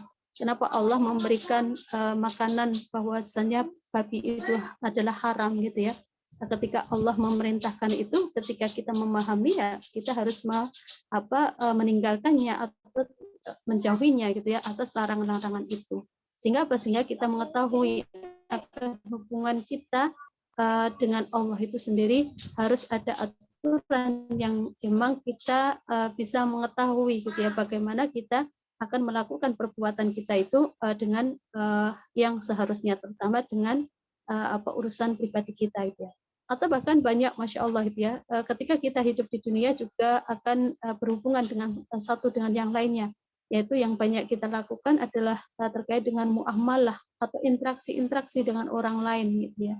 Yang tentunya Masya Allah ini ya, interaksi-interaksi yang kita lakukan dengan yang lain atau bahkan muamalah atau bahkan akad-akad dengan orang lain itu Masya Allah sekali gitu ya. Ini juga Allah memberikan aturan gitu ya, gimana kita ketika melakukan bisnis, ketika kita jual beli atau bahkan kita menyewa seorang pekerja atau bahkan mungkin kita sebagai atasan atau kita sebagai bos gitu ya, itu Allah juga mengaturnya. Karena apa? Karena emang Masya Allah itu ya, muamalah yang atau bahkan interaksi yang ada kita dengan orang yang lain itu malah banyak sekali gitu ya. Karena itu ketika kita bermuamalah sama Allah, Masya Allah, ketika kita menyimpang dari apa yang diperintahkan oleh Allah, kita bisa melakukan istighfar gitu ya, istighfar dan juga sebanyak-banyaknya gitu ya, meminta ampunan kepada Allah ketika kita lalai atau bahkan mungkin kita menyelisihi apa yang diperintahkan oleh Allah. Tapi ketika kita muamalah atau interaksi bersama orang lain, orang lain itu tentunya kita bisa juga dengan istighfar gitu ya, dan juga taubat kepada Allah, dan juga kita tentunya tidak akan lepas begitu saja. Karena apa ya? Karena kita berurusan dengan orang lain. Artinya apa ya? Ketika ada urusan dengan orang lain yang belum terselesaikan, kita bisa minta maaf gitu ya. Artinya apa ya? Artinya ada keridhaan satu sama yang lain gitu ya, untuk bisa melakukan interaksi satu sama yang lainnya. Sehingga emang tugas manusia yang ada di kehidupan ini memang bisa menjadikan kita itu untuk bisa mengenali diri kita sendiri.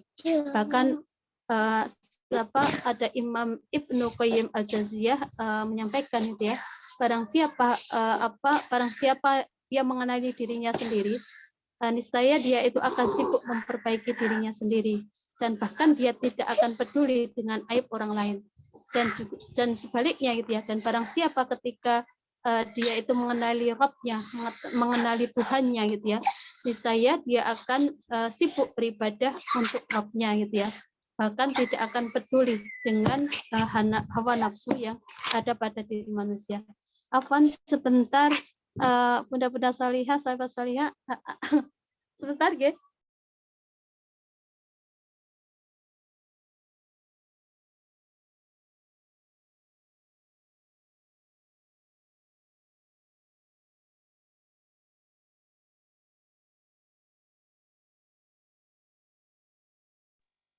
Afwan, terima kasih.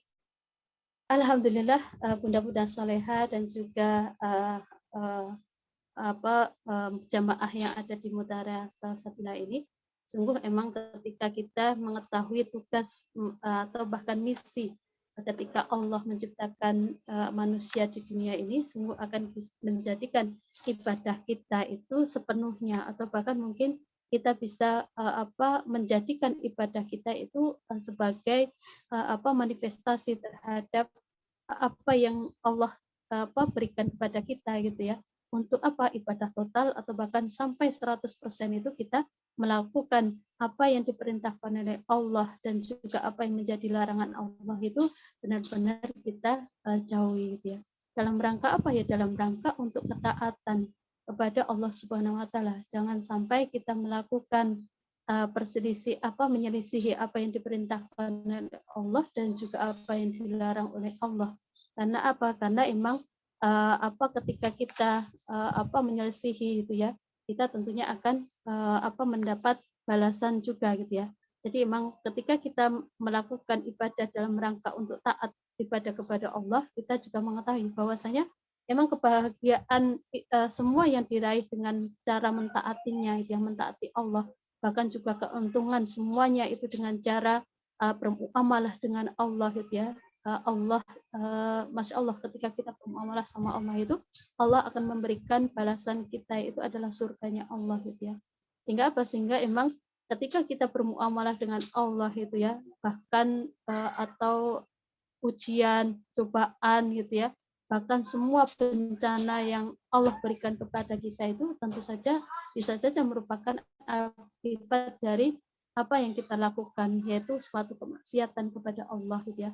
Bahkan juga kita sudah lalai terhadap apa yang diperintahkan oleh Allah Subhanahu wa taala. Sehingga apa? Sehingga emang kita perlu adanya apa? Azam niat yang kuat gitu ya, untuk menjadikan keistiqomahan ibadah kita, ketaatan kita itu sampai akhir hayat kita, gitu ya.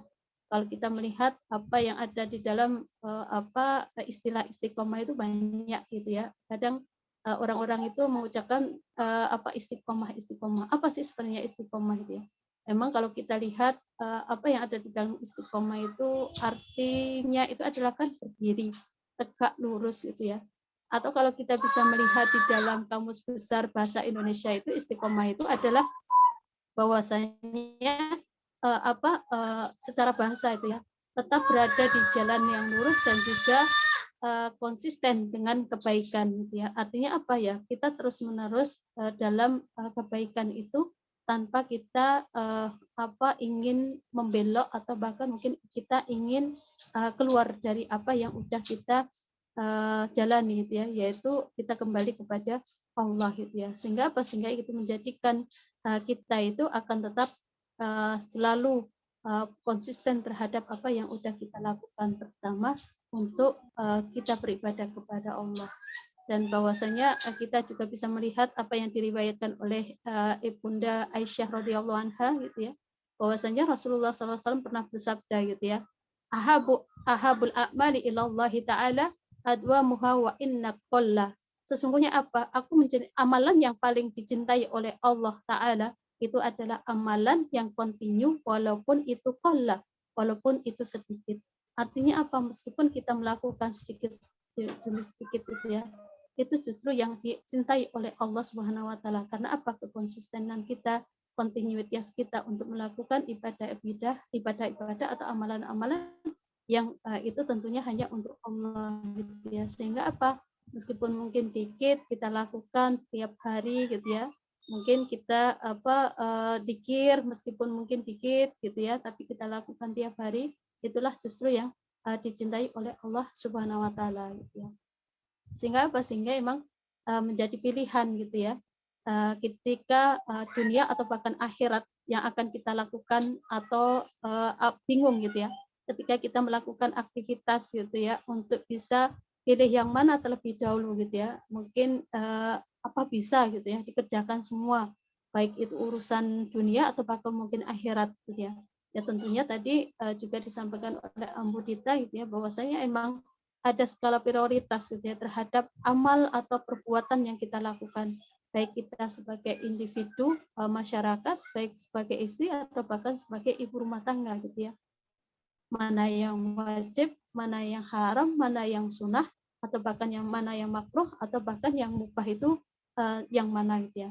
Yang ketika kita bisa mengetahui bahwasanya tugas yang ada pada diri kita ketika kita sudah menikah, mungkin semoga saja Mbak Fatimah atau bahkan Mbak Fatma atau bahkan mungkin teman-teman sholihah yang ada di sini belum berjodoh gitu ya, semoga Allah segera mengirimkan jodohnya yang solih gitu ya.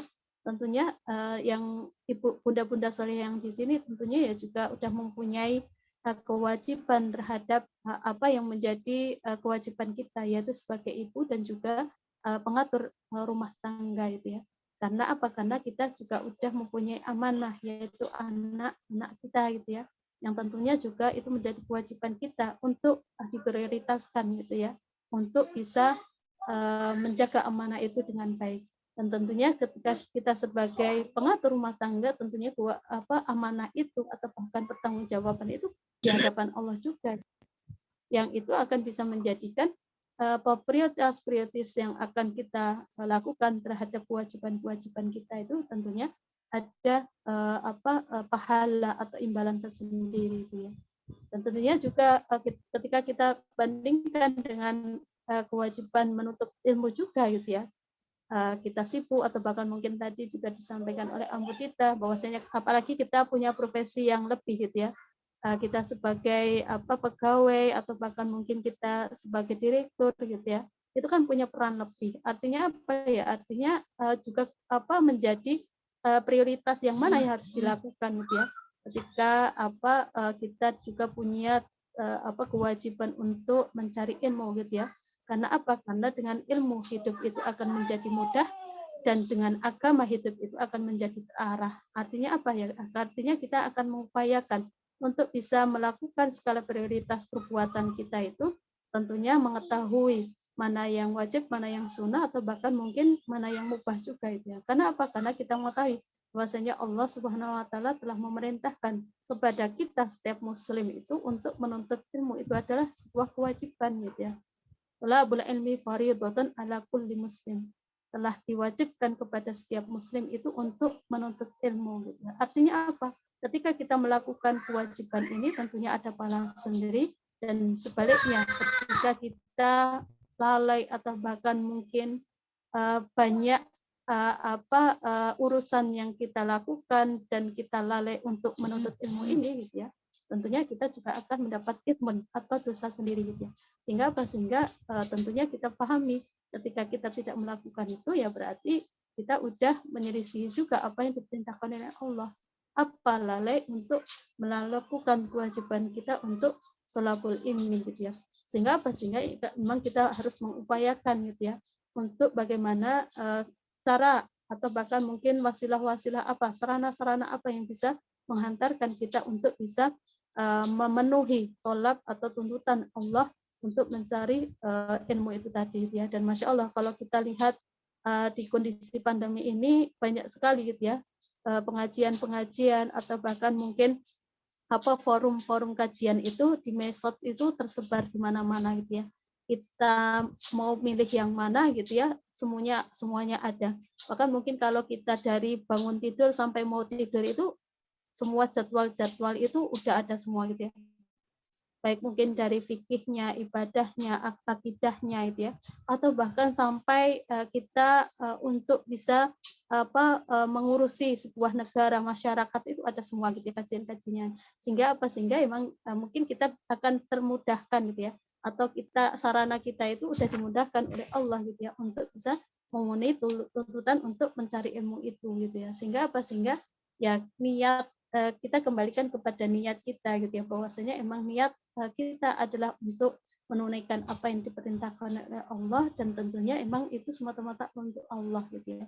Yang itu adalah ikhlas hanya untuk Allah semata gitu ya. Untuk apa? Untuk menjadikan agar kita itu tidak lalai gitu ya. Seperti apa yang disampaikan di dalam hadis juga gitu ya. Man aradda dunya bi ilmin alaihi bi ilmi. Siapa saja yang menginginkan dunia fa'alaihi bi ilmi, maka baginya itu adalah dengan ilmu. Artinya apa? Ketika kita hidup di dunia tanpa ilmu, tentunya kita tidak akan mengetahui apa-apa gitu ya. Dan Masya Allah kalau kita lihat dari kita, peran kita sebagai ibu dan juga ya pengatur rumah tangga itu banyak sekali gitu ya, ilmu yang harus kita punya gitu ya. Gimana cara mendidik anak yang benar, gimana cara mendidik anak sesuai dengan Islam gitu ya. Gimana cara kita taat terhadap suami, gimana kita sebagai seorang istri itu harus mematuhi apa yang diperintahkan oleh suami ketika emang tidak menyalahi atau menyelisih apa yang diperintahkan oleh Allah Subhanahu wa taala gitu ya. Bagaimana kita untuk menunaikan kewajiban kita sebagai anak, yaitu untuk birrul walidain, untuk taat atau bahkan menghormati orang tua gitu ya, dan juga bahkan mungkin kita juga sebagai individu masyarakat, bahwasanya tadi benar gitu ya, apa yang kita lakukan saat ini itu ya kadang kita cuek ya udah urus saja surgamu gitu ya, urus saja surgamu gitu ya, atau bahkan dirimu sendiri gitu ya. Tentunya ini akan sangat membahayakan sekali gitu ya. Karena apa? Karena kita tidak peduli dengan lingkungan gitu ya, tidak peduli dengan tetangga kita gitu ya, tidak peduli dengan apa yang kita lakukan gitu ya. Tentunya itu tuh sangat membahayakan buat kita itu ya. Karena apa ya? Itulah yang ingin kita lakukan di dunia ini adalah dalam rangka untuk bisa mengubah gitu ya, apa yang tadinya tidak baik menjadi baik gitu ya. Makanya ketika kita menginginkan di dunia itu ya dengan ilmu juga. Apapun itu yang kita lakukan gitu ya, aktivitas apapun itu perlu ilmu. Tentunya Masya Allah itu ya, banyak cerita-cerita gitu ya, ketika kita tidak mengetahui ilmu tentunya itu akan bisa menjadi suatu hal yang membahayakan buat kita gitu ya. Seperti pernah yang terjadi di para sahabat itu ketika ada salah satu sahabat yang terluka gitu ya, dan bahkan dia itu eh, tidak melakukan, ada salah satu sahabat yang menyarankan gitu ya untuk segera mandi gitu ya, mandi junub waktu itu ya, Masya Allah itu ternyata langsung para sahabat itu menyarankan itu gitu ya, padahal itu tidak harusnya dilakukan seperti itu. Makanya sampai akhirnya Rasulullah SAW menegur gitu ya, kalian apa tidak mengetahui apa yang harus dilakukan ya jangan sampai memberikan saran atau memberikan perintah gitu ya, karena apa ya, karena itu tidak begitu caranya itu. Artinya apa ya? Ketika kita tidak mengetahui suatu hukum atau suatu hal yang harus kita menjadikan solusi buat masalah itu, ya tentunya jangan sampai kita melakukannya itu. Begitu juga ketika kita ingin menginginkan kehidupan akhirat gitu ya. Waman aradal akhirah fa'alaihi bi ilmi. Dan barang siapa atau siapa saja yang menginginkan kehidupan akhirat, yaitu ketika selesai kehidupan di dunia, fa'alaihi bi'ilmi, maka baginya itu adalah dengan ilmu. Artinya apa? Ilmu akhirat yang akan menjadikan kita untuk menuju kampung keabadian itu yang harus kita perbaiki, atau bahkan kita untuk termotivasi terus gitu ya, untuk bisa mengetahui bahwasanya dengan akhirat itu kita akan kekal di sana, dan semua tentunya ketika Allah akan meminta pertanggungjawaban kita terhadap tugas kita sebagai manusia di dunia itu, tentunya akan mempertanyakan atau mempertanggungjawabkan apa yang udah dilakukan oleh manusia di kehidupan di dunia itu. Sehingga apa? Sehingga ya butuh ilmu gitu ya, untuk bisa menjadikan akhirat itu sebagai tujuan atau prioritas suatu perbuatan yang akan menjadikan manusia itu selamat di dunia bahkan juga di akhirat. Mohon maaf, ini kok udah azan, sebentar break sebentar gitu.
Alhamdulillah rabbil alamin.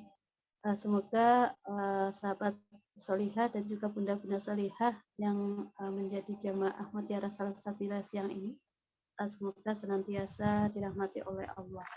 Dan kembali tadi ketika kita menginginkan kehidupan di akhirat pun harus dengan ilmu. Artinya apa? Ya, kehidupan di akhirat tentunya yang akan menjadi bekal kita, kehidupan keabadian kita, itu tentunya banyak sekali hal-hal yang akan bisa menjadikan bekal kita di akhirat, tentunya dengan apa yang sudah diperintahkan oleh Allah dan juga apa yang sudah dilarang oleh Allah, atau bahkan kita sudah diberikan suri teladan yang Masya Allah itu ya, Rasulullah SAW yang menjadi teladan, yang menjadi uswah hasanah kita untuk senantiasa melakukan aktivitas atau amal-amal perbuatan kita di dunia itu dengan apa yang sudah dilakukan oleh Rasulullah SAW. Dan juga waman aradahum mafalaihi bi ilmi, bahwasanya juga dan siapa saja yang menginginkan atau berkehendak kehidupan di dunia dan juga di akhirat, fa'alaihi, maka atasnya bi ilmi, harus dengan ada ilmu juga. Begitu juga gitu ya, ketika kita menginginkan kehidupan di dunia dan juga di akhirat ini, kita ingin meraih semuanya, tentunya juga dengan ilmu. Artinya apa ya? Prioritas yang akan kita lakukan ya dua-duanya, baik itu nanti terkait dengan kehidupan di dunia atau bahkan lebih kepada ke dunia akhirat. Jadi seimbang gitu ya, tidak terus mungkin kita lebih dominan kepada aktivitas dunia gitu ya. Karena apa ya? Karena alasannya ya udah kita diberikan kesempatan hidup cuma sekali gitu ya, yang manfaatkan gitu ya ketika kita diberikan kesempatan itu gitu. Bahwa justru itu sebenarnya harus kita muhasabah atau kita melihat lagi ya, bahwasanya ternyata ada kehidupan abadi yang setelah kita di dalam kehidupan ini udah ada. Ya, sebentar Mbak Fatma. Dan itulah apa yang udah kita lakukan, apa yang menjadi prioritas ketika kita hidup di dunia dan juga akhirat gitu ya, sehingga kita tidak bingung lagi gitu ya, mana yang harus dikedepankan, mana yang harus dinomor duakan gitu ya. Tentunya tidak begitu, karena apa, kita sama-sama untuk bisa hidup di dunia ini dalam rangka untuk beribadah kepada Allah. Tentunya beribadah kepada Allah itu tentunya mengharapkan apa yang menjadi amal perbuatan kita itu tentunya menjadi amal soleh yang Allah akan memberikan balasannya surganya Allah yang Masya Allah itu ya. Allah menggambarkan surganya Allah itu seluas langit dan bumi, dan kalau kita mengukur bumi atau bahkan luasnya langit itu tentunya tidak akan mampu gitu ya. Sehingga kita tidak bisa membayangkan gitu ya, begitu luasnya surga yang disediakan bagi orang-orang soleh.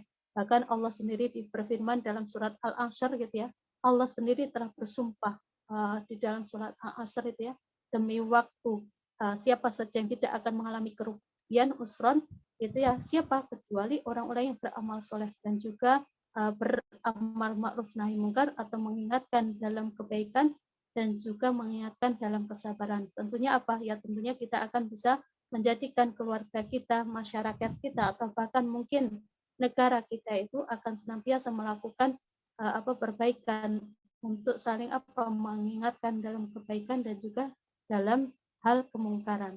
Mungkin itu aja Mbak Fatma, monggo.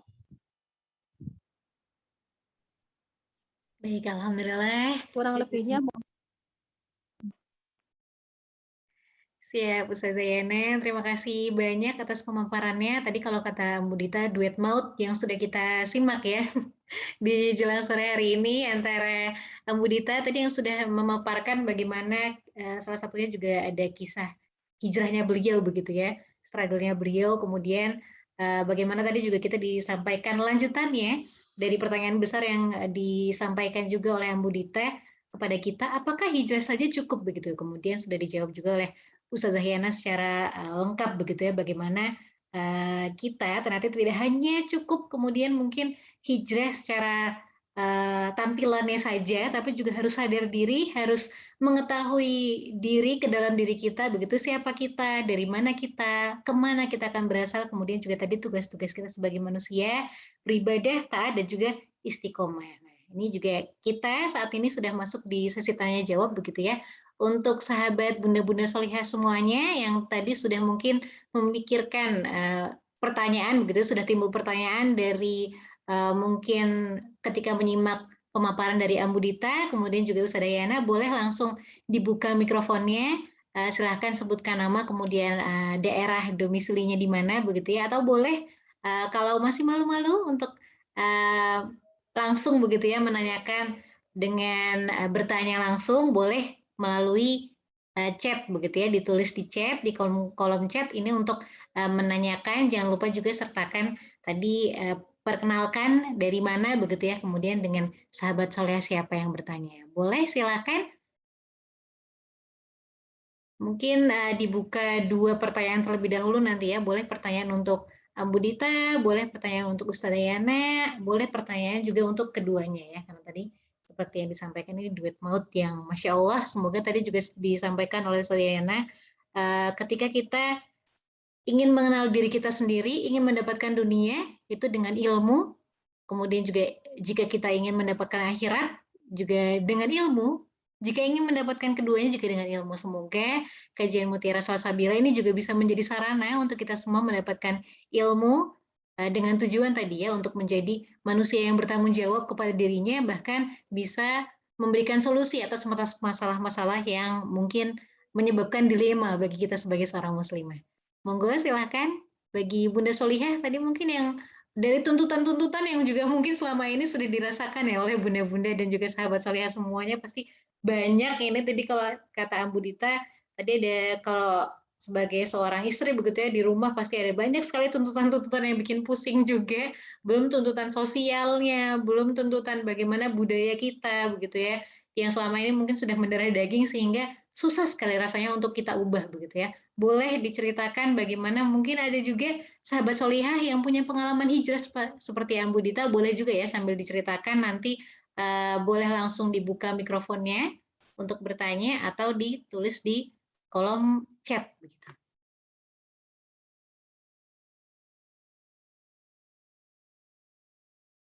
Ini sepertinya semuanya sedang merangkai kata begitu ya, karena ketika kalau kata Ustazah Yana untuk mengunci ilmu itu dengan tulisan, mungkin sedang menulis. Ini saya sebenarnya juga tertarik untuk bertanya nih untuk Ambu dan juga Ustazah Yana. Ini tentang ketika kita berhijrah kemudian ingin istiqomah. Tadi kan salah satu tugas manusia juga kita harus istiqomah ya Ustazah Yana.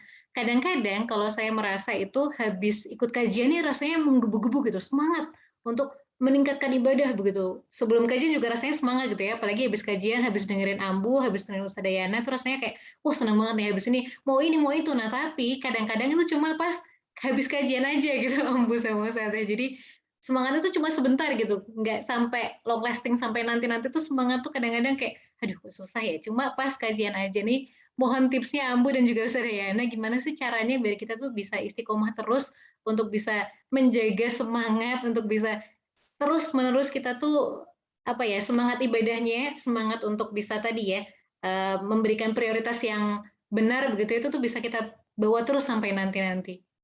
Monggo mungkin Ambu Dita dulu ya. Oke, Masya Allah. Ini pertanyaannya bagus loh. Apa tips bagaimana untuk tetap istiqomah ya, ya kadang-kadang memang ya namanya kalau misalnya ini mungkin ini saya versi sebagai murid kali ya. Nanti Ustazah Yana mungkin bisa versi sebagai guru. Karena Masya Allah. Jadi kalau sebagai murid gitu, ketika saya hijrah di awal-awal itu, memang ketika kita mengikuti majelis taklim di mana, kajian di mana, itu kan memang semangatnya wah luar biasa. Aku dapat ilmu baru nih gitu. Saya dapat udah pokoknya pulang tuh udah paling solihah aja ngerasanya gitu kan ya. Nah begitu sampai gitu terus nanti dululah apalah gitu. Nah akhirnya saya menemukan salah satu teman bukan salah satu, jadi kayak jamaah gitu teman-teman yang ngajinya komprehensif. Jadi kita ngajinya memang betul-betul dari awal betul sampai dengan kajian-kajiannya itu saya menemukan satu kajian yang betul-betul pas gitu loh menurut saya ya, karena saya mantan sekuler abis gitu. Saya mantan sekuler banget gitu ya. Tahu lah ya maksudnya dunia entertain kayak apa. Saya mantan sekuler banget yang memang betul-betul memisahkan agama itu dengan kehidupan gitu dulunya. Jadi pas begitu saya hijrah, kemudian saya mulai ngaji, saya mulai ini, saya tuh ngerasa kayak ada apa ya, ada giroh gitu, kayak ada bara gitu di sini yang saya pengen ngaji gitu, tapi nanti pulang ngaji ngedrop lagi. Akhirnya apa yang pertama yang saya lakukan adalah betul mendekatkan diri kita dengan teman-teman yang solih, dengan teman-teman yang solih. Saya dekat dengan teman-teman solih, kemudian apa? Saya adalah termasuk anak milenial ya. Saya termasuk anak milenial yang kayaknya lebih manjur dikasih nasihat sama meme di media sosial daripada dikasih nasihat sama orang tua kali gitu ya. Jadi saya ngelihat meme itu ada meme tertuliskan ininya Buya Hamka. Jadi ketika itu bilang apa? Beribadahlah mulai tahap terpaksa. Gitu. Ketika kita mulai terpaksa, nanti kita akan terbiasa. Ketika kita tidak melakukannya lagi, kita nanti akan merindukannya. Gitu. Jadi mulailah dengan tahap terpaksa. Jadi emang saya paksain gitu. Dulu saya sholat masih yang entar-entar gitu ya, entar ini apa misalnya saya nggak tepat waktu gitu, misalnya jam 12 terus nantilah tiba-tiba udah mau akhir jam 2 baru baru ingat sholat. Itu pun nanti yang ala Valentino Rossi gitu cepet bus yang penting udah selesai gitu. Nah, akhirnya saya mulai dengan itu tadi melakukan ibadah dengan terpaksa, dalam tanda kutip ya terpaksa. Yang pertama memang saya betul-betul paksakan, kemudian saya menutup aurat pun saya paksakan dalam artian gini, saya nggak cuma mau kerudung yang diubel-ubel aja, nggak cuma mau kerudung gaul aja gitu, saya mau kerudung yang memang benar-benar yang syar'i gitu, yang memang sesuai dengan tuntunan Al-Qur'an gitu ya, yang harus dijulurkan sampai dengan dada gitu kan ya, itu saya paksakan. Terus yang tadinya saya bilang, aduh kaki saya kan bagus ya gitu, saya nggak mau, saya maunya kelihatan apalagi pakai sendal-sendal cantik gitu, sepatunya kakinya jadi kelihatan cantik. Ternyata begitu saya belajar gitu ilmunya, oh ternyata kaki juga aurat gitu. Akhirnya saya paksakan. Bahkan ketika saya pernah kelupaan, saya ditegur sama guru saya. Sempat sakit hati banget gitu. Saya tuh nggak sengaja loh, saya nggak sengaja gitu. Tapi saya paksakan. Gitu. Alhamdulillah sekarang kalau misalnya nggak pakai kaos kaki bingung. Saya nggak pakai kaos kaki bingung. Jadi alhamdulillah. Kenapa saya bilang yang pertama kali itu betul-betul deketi orang-orang solih. Karena apa? Walaupun di awalnya kita seperti dihantui, seperti dihantui sama polisi syariah nih. Jadi ini nggak boleh, itu nggak boleh, ini harus gini, ini. Tapi ternyata gitu, begitu kita memahami adalah ternyata itu bentuk penjagaan Allah tuh kepada kita. Allah betul-betul jagain kita.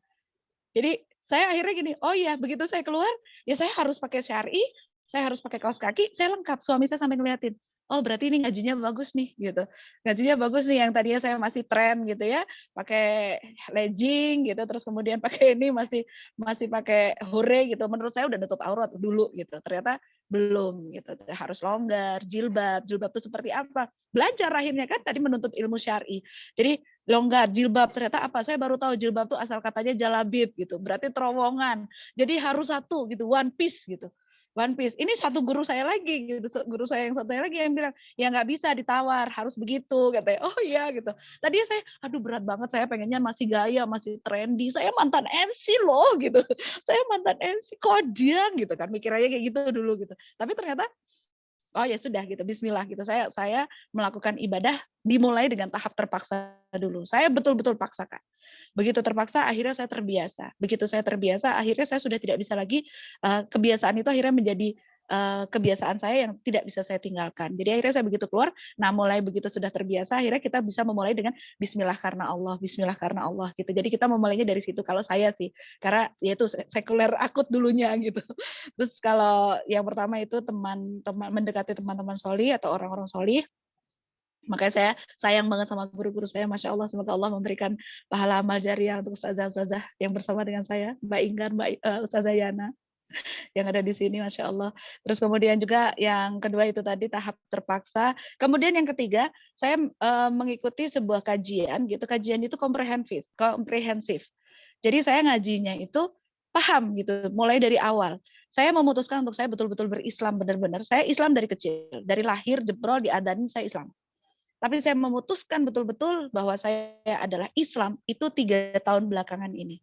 Setelah saya menemukan teman-teman kajian, yang di kajian tersebut saya diajari betul-betul dari mulai akidah, dikupas tuntas gitu ya, dari akar, benar-benar akarnya sampai benar-benar daunnya itu, bagaimana menghujamkan akidah kita, bagaimana cara mentauhidkan Allah, bagaimana cara kita berfikih muamalah, bagaimana cara kita untuk nantinya akhirnya bisa menjadikan dakwah sebagai tujuan juga gitu. Nah, itu ternyata saya begitu berkumpul dengan teman-teman yang ada ini, Masya Allah, alhamdulillah kajian ini membuat saya tuh melek gitu. Bahwa dari awal saya dibukakan yang pertama tentang akidah, sampai dengan alhamdulillah sekarang jadi akhirnya kayak haus gitu loh, bahwa ternyata sedikit sekali yang saya pahami gitu, dan pengennya belajar terus.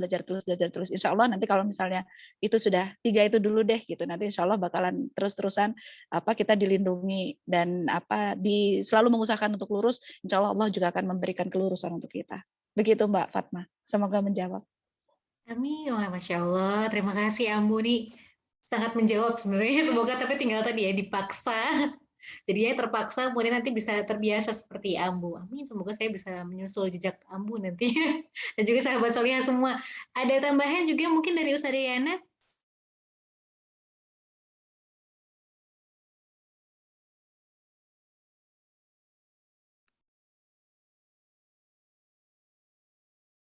Baik, nampaknya Ustazah Yana terlempar ya tadi karena mungkin sinyal yang kurang baik. Nanti mungkin kita sambung terlebih dahulu ya untuk pertanyaan selanjutnya. Ini karena sudah ada yang bertanya di kolom chat dari Bunda Ira yang bertanya melalui WhatsApp group.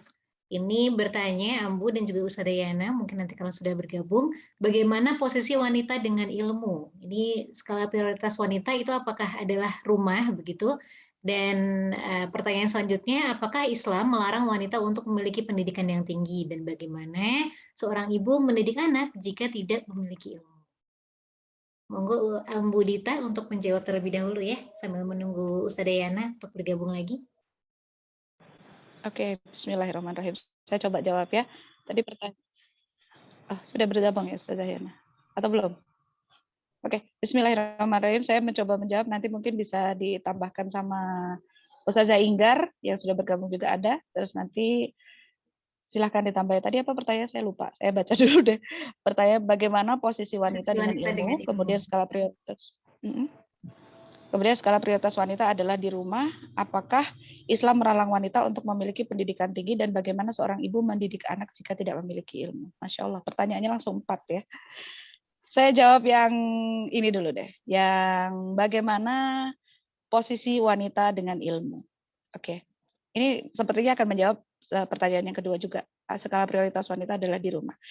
Posisi wanita dengan ilmu. Kalau saya gitu, yang saya pahami adalah karena kita mendapatkan kewajiban sebagai ummu warabatul bait gitu ya. Jadi kita tuh emang betul-betul sebagai pengurus rumah, kemudian juga kita sebagai madrasah ula, madrasah yang pertama untuk anak-anak kita. Nah, karena sebagai madrasah otomatis bagaimana kita akan mengajari anak-anak kita ketika kita tidak punya ilmu. Ya, jadi kita nggak mungkin dong cuman mendapatkan keturunan, oh ibu saya dulu ngajarin saya begini, oh ibu saya dulu ngajarin saya begini. Sedangkan di zaman sekarang itu kan kita dituntut untuk menghadapi perkembangan zaman. Zamannya ibu kita dulu ngajarin kita, itu kan belum ada gadget, saingannya belum sama dunia luar. Nah, bagaimana caranya kalau kita tidak punya ilmu? Gitu. Jadi jawabannya itu ya. Sebenarnya jawabannya itu gantung, tapi kita mulai berpikir untuk membukakan pikirannya.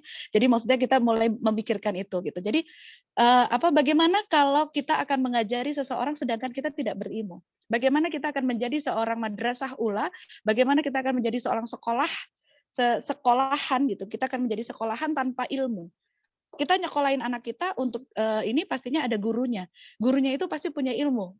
Mau daftar untuk jadi guru saja harus S1, S2 gitu kan ya, untuk mempunyai ilmu keguruan tersebut. Nah, bagaimana kita sebagai madrasah ula, madrasah pertama untuk anak-anak kita jika kita tidak punya ilmu? Jadi kalau misalnya mau dibilang bagaimana posisi wanita dengan ilmu, ya sangat penting gitu loh. Jadi sangat penting karena apa? Menjadikan sebagai Ummu Waratbatul Bait dan juga sebagai madrasah ula, sebagai ibu yang madrasah pertama untuk anak-anaknya pastinya harus punya ilmu. Kita tidak akan bisa mengajari orang lain tanpa kita mempunyai ilmu. Kemudian skala prioritas wanita itu ada di rumah. Yang saya pahami dari yang saya pelajari selama ini, betul, skala prioritas wanita itu adalah di rumah. Sunnah yang terbaik atau kedudukan wanita yang terbaik itu adalah di rumah. Makanya kenapa disebut Waratbatul Bait.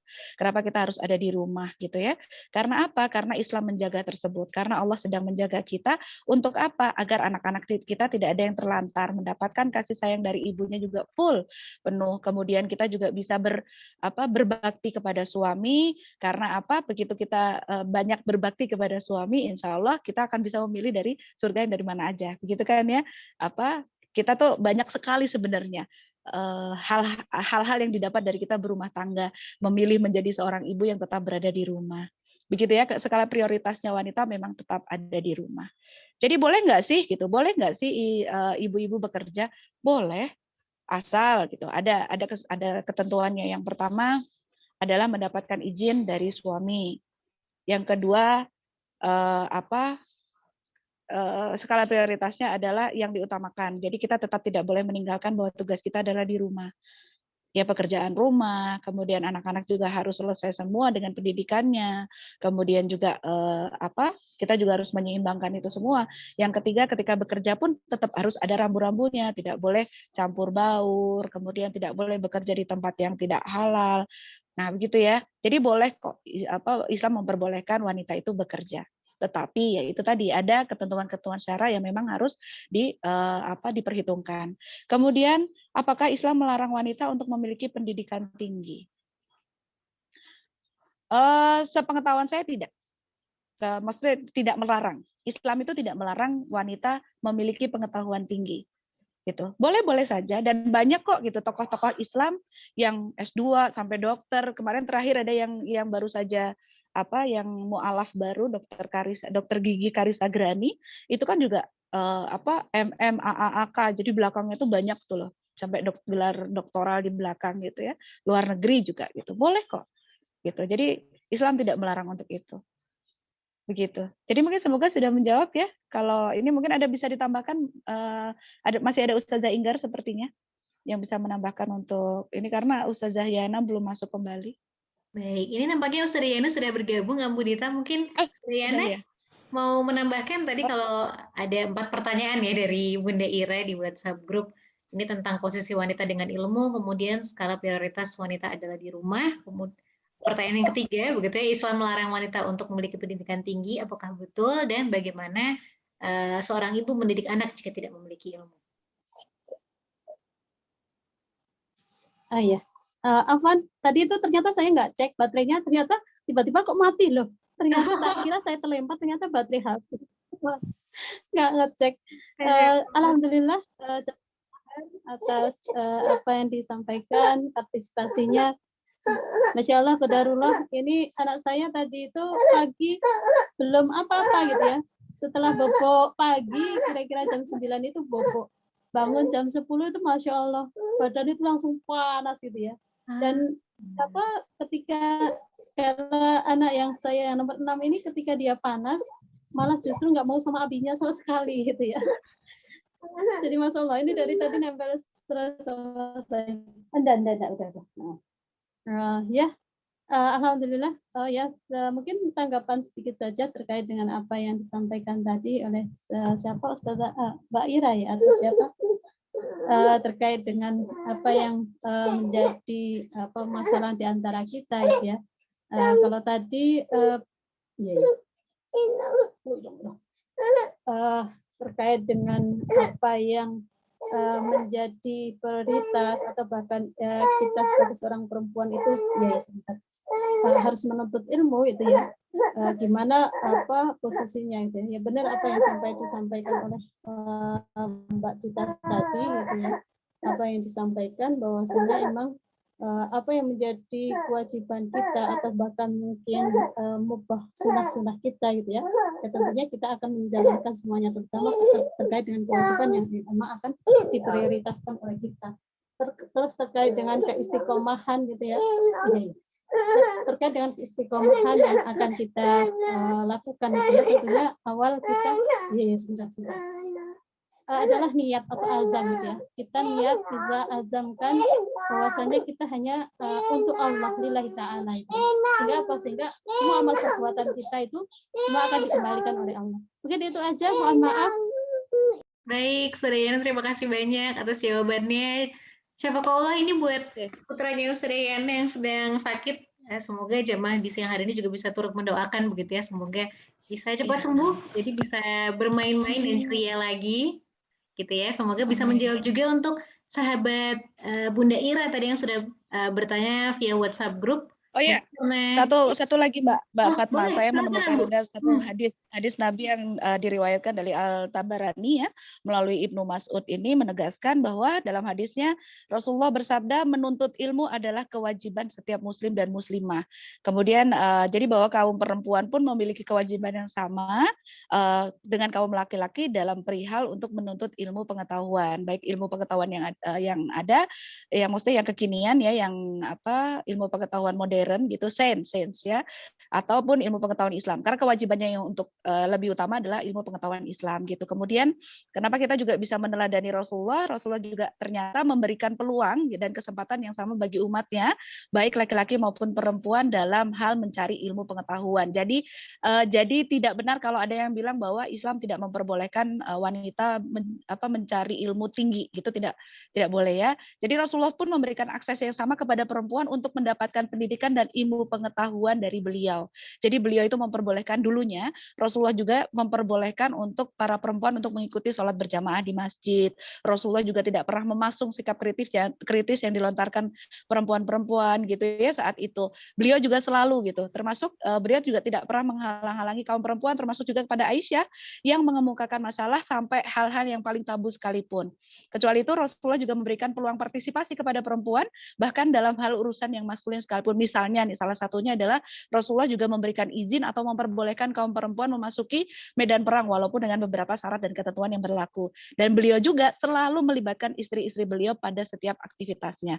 Di sini menyebutkan bahwa untuk ilmu pengetahuan yang syar'i maupun ilmu pengetahuan yang saintis yang sekarang ya, ilmu pengetahuan alam yang ada gitu, itu insya Allah Rasulullah juga mencontohkan tidak pernah memberikan ada batasan untuk itu. Jadi kita punya batasan yang sama. Begitu, semoga bisa menjawab itu.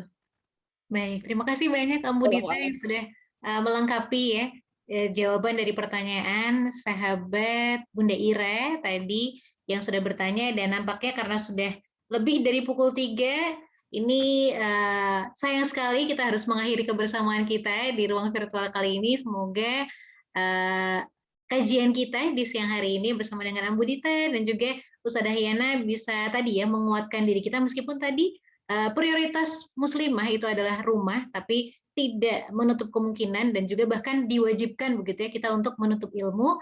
Bukan berarti juga kita sebagai ibu rumah tangga yang hanya di rumah itu tidak membutuhkan ilmu. Bahkan kita sebagai madrasah ula, kalau tadi kata Ambu Dita begitu ya, itu di mana sekolah pasti harus ada guru. Nah, guru itu harus punya ilmu. Bagaimana kita tanpa ilmu untuk bisa mendidik generasi mendatang, putra-putri kita yang memegang bagaimana kemajuan Islam di masa mendatang, itu tentunya dari kita muslimah sebagai seorang ibu. Nah, ini mungkin sebelum ditutup, terlebih dahulu boleh dibuka videonya untuk teman-teman yang berkenan. Kita akan foto terlebih dahulu ya sebagai dokumentasi gitu ya untuk laporan bersama dengan panitia.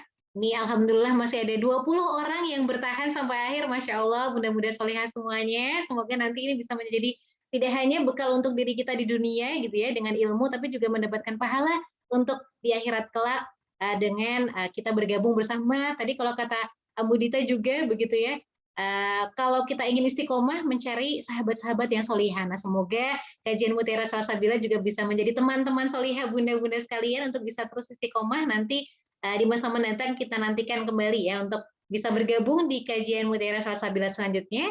Ini masih ada yang mau on cam sebelum nanti kita screen capture begitu ya untuk dokumentasi, boleh dinyalakan yang berkenan.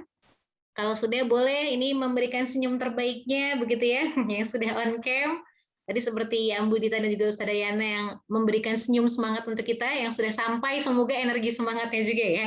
Ini saya screen capture atau foto 2 kali, nanti silahkan dipersembahkan senyum terbaiknya, saya hitung sampai 3.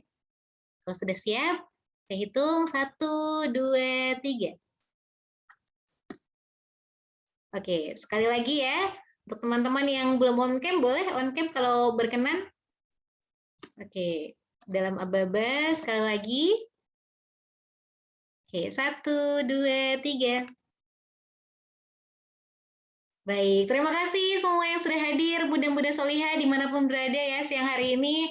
Saya sebagai pemandu acara, mohon maaf bila ada kekurangan maupun kehilafan, kita tutup terlebih dahulu dengan hamdalah bersama-sama, alhamdulillahirrabbilalamin, dengan istighfar 3 kali, astagfirullahaladzim, astagfirullahaladzim, astagfirullahaladzim, dan juga doa kafaratul majlis.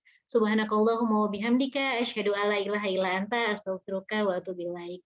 Selamat sore, terima kasih banyak juga untuk Ambu Dita dan juga Ustazah yang sudah berbagi ilmu di siang hari ini. Semoga menjadi pahala dan juga tadi ya, bekal untuk akhirat, menjadi ilmu jariah juga untuk Ustazah dan juga Ambu dan juga teman-teman Solihah. Nanti jangan lupa untuk kita menyimak kembali ya kajian Mutiara Salsabila selanjutnya. Terima kasih salah hari ini.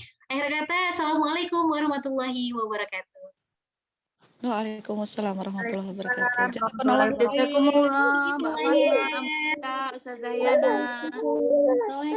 Ya, Mohon saya pamit. izin live ya. Assalamualaikum. Izin Silakan.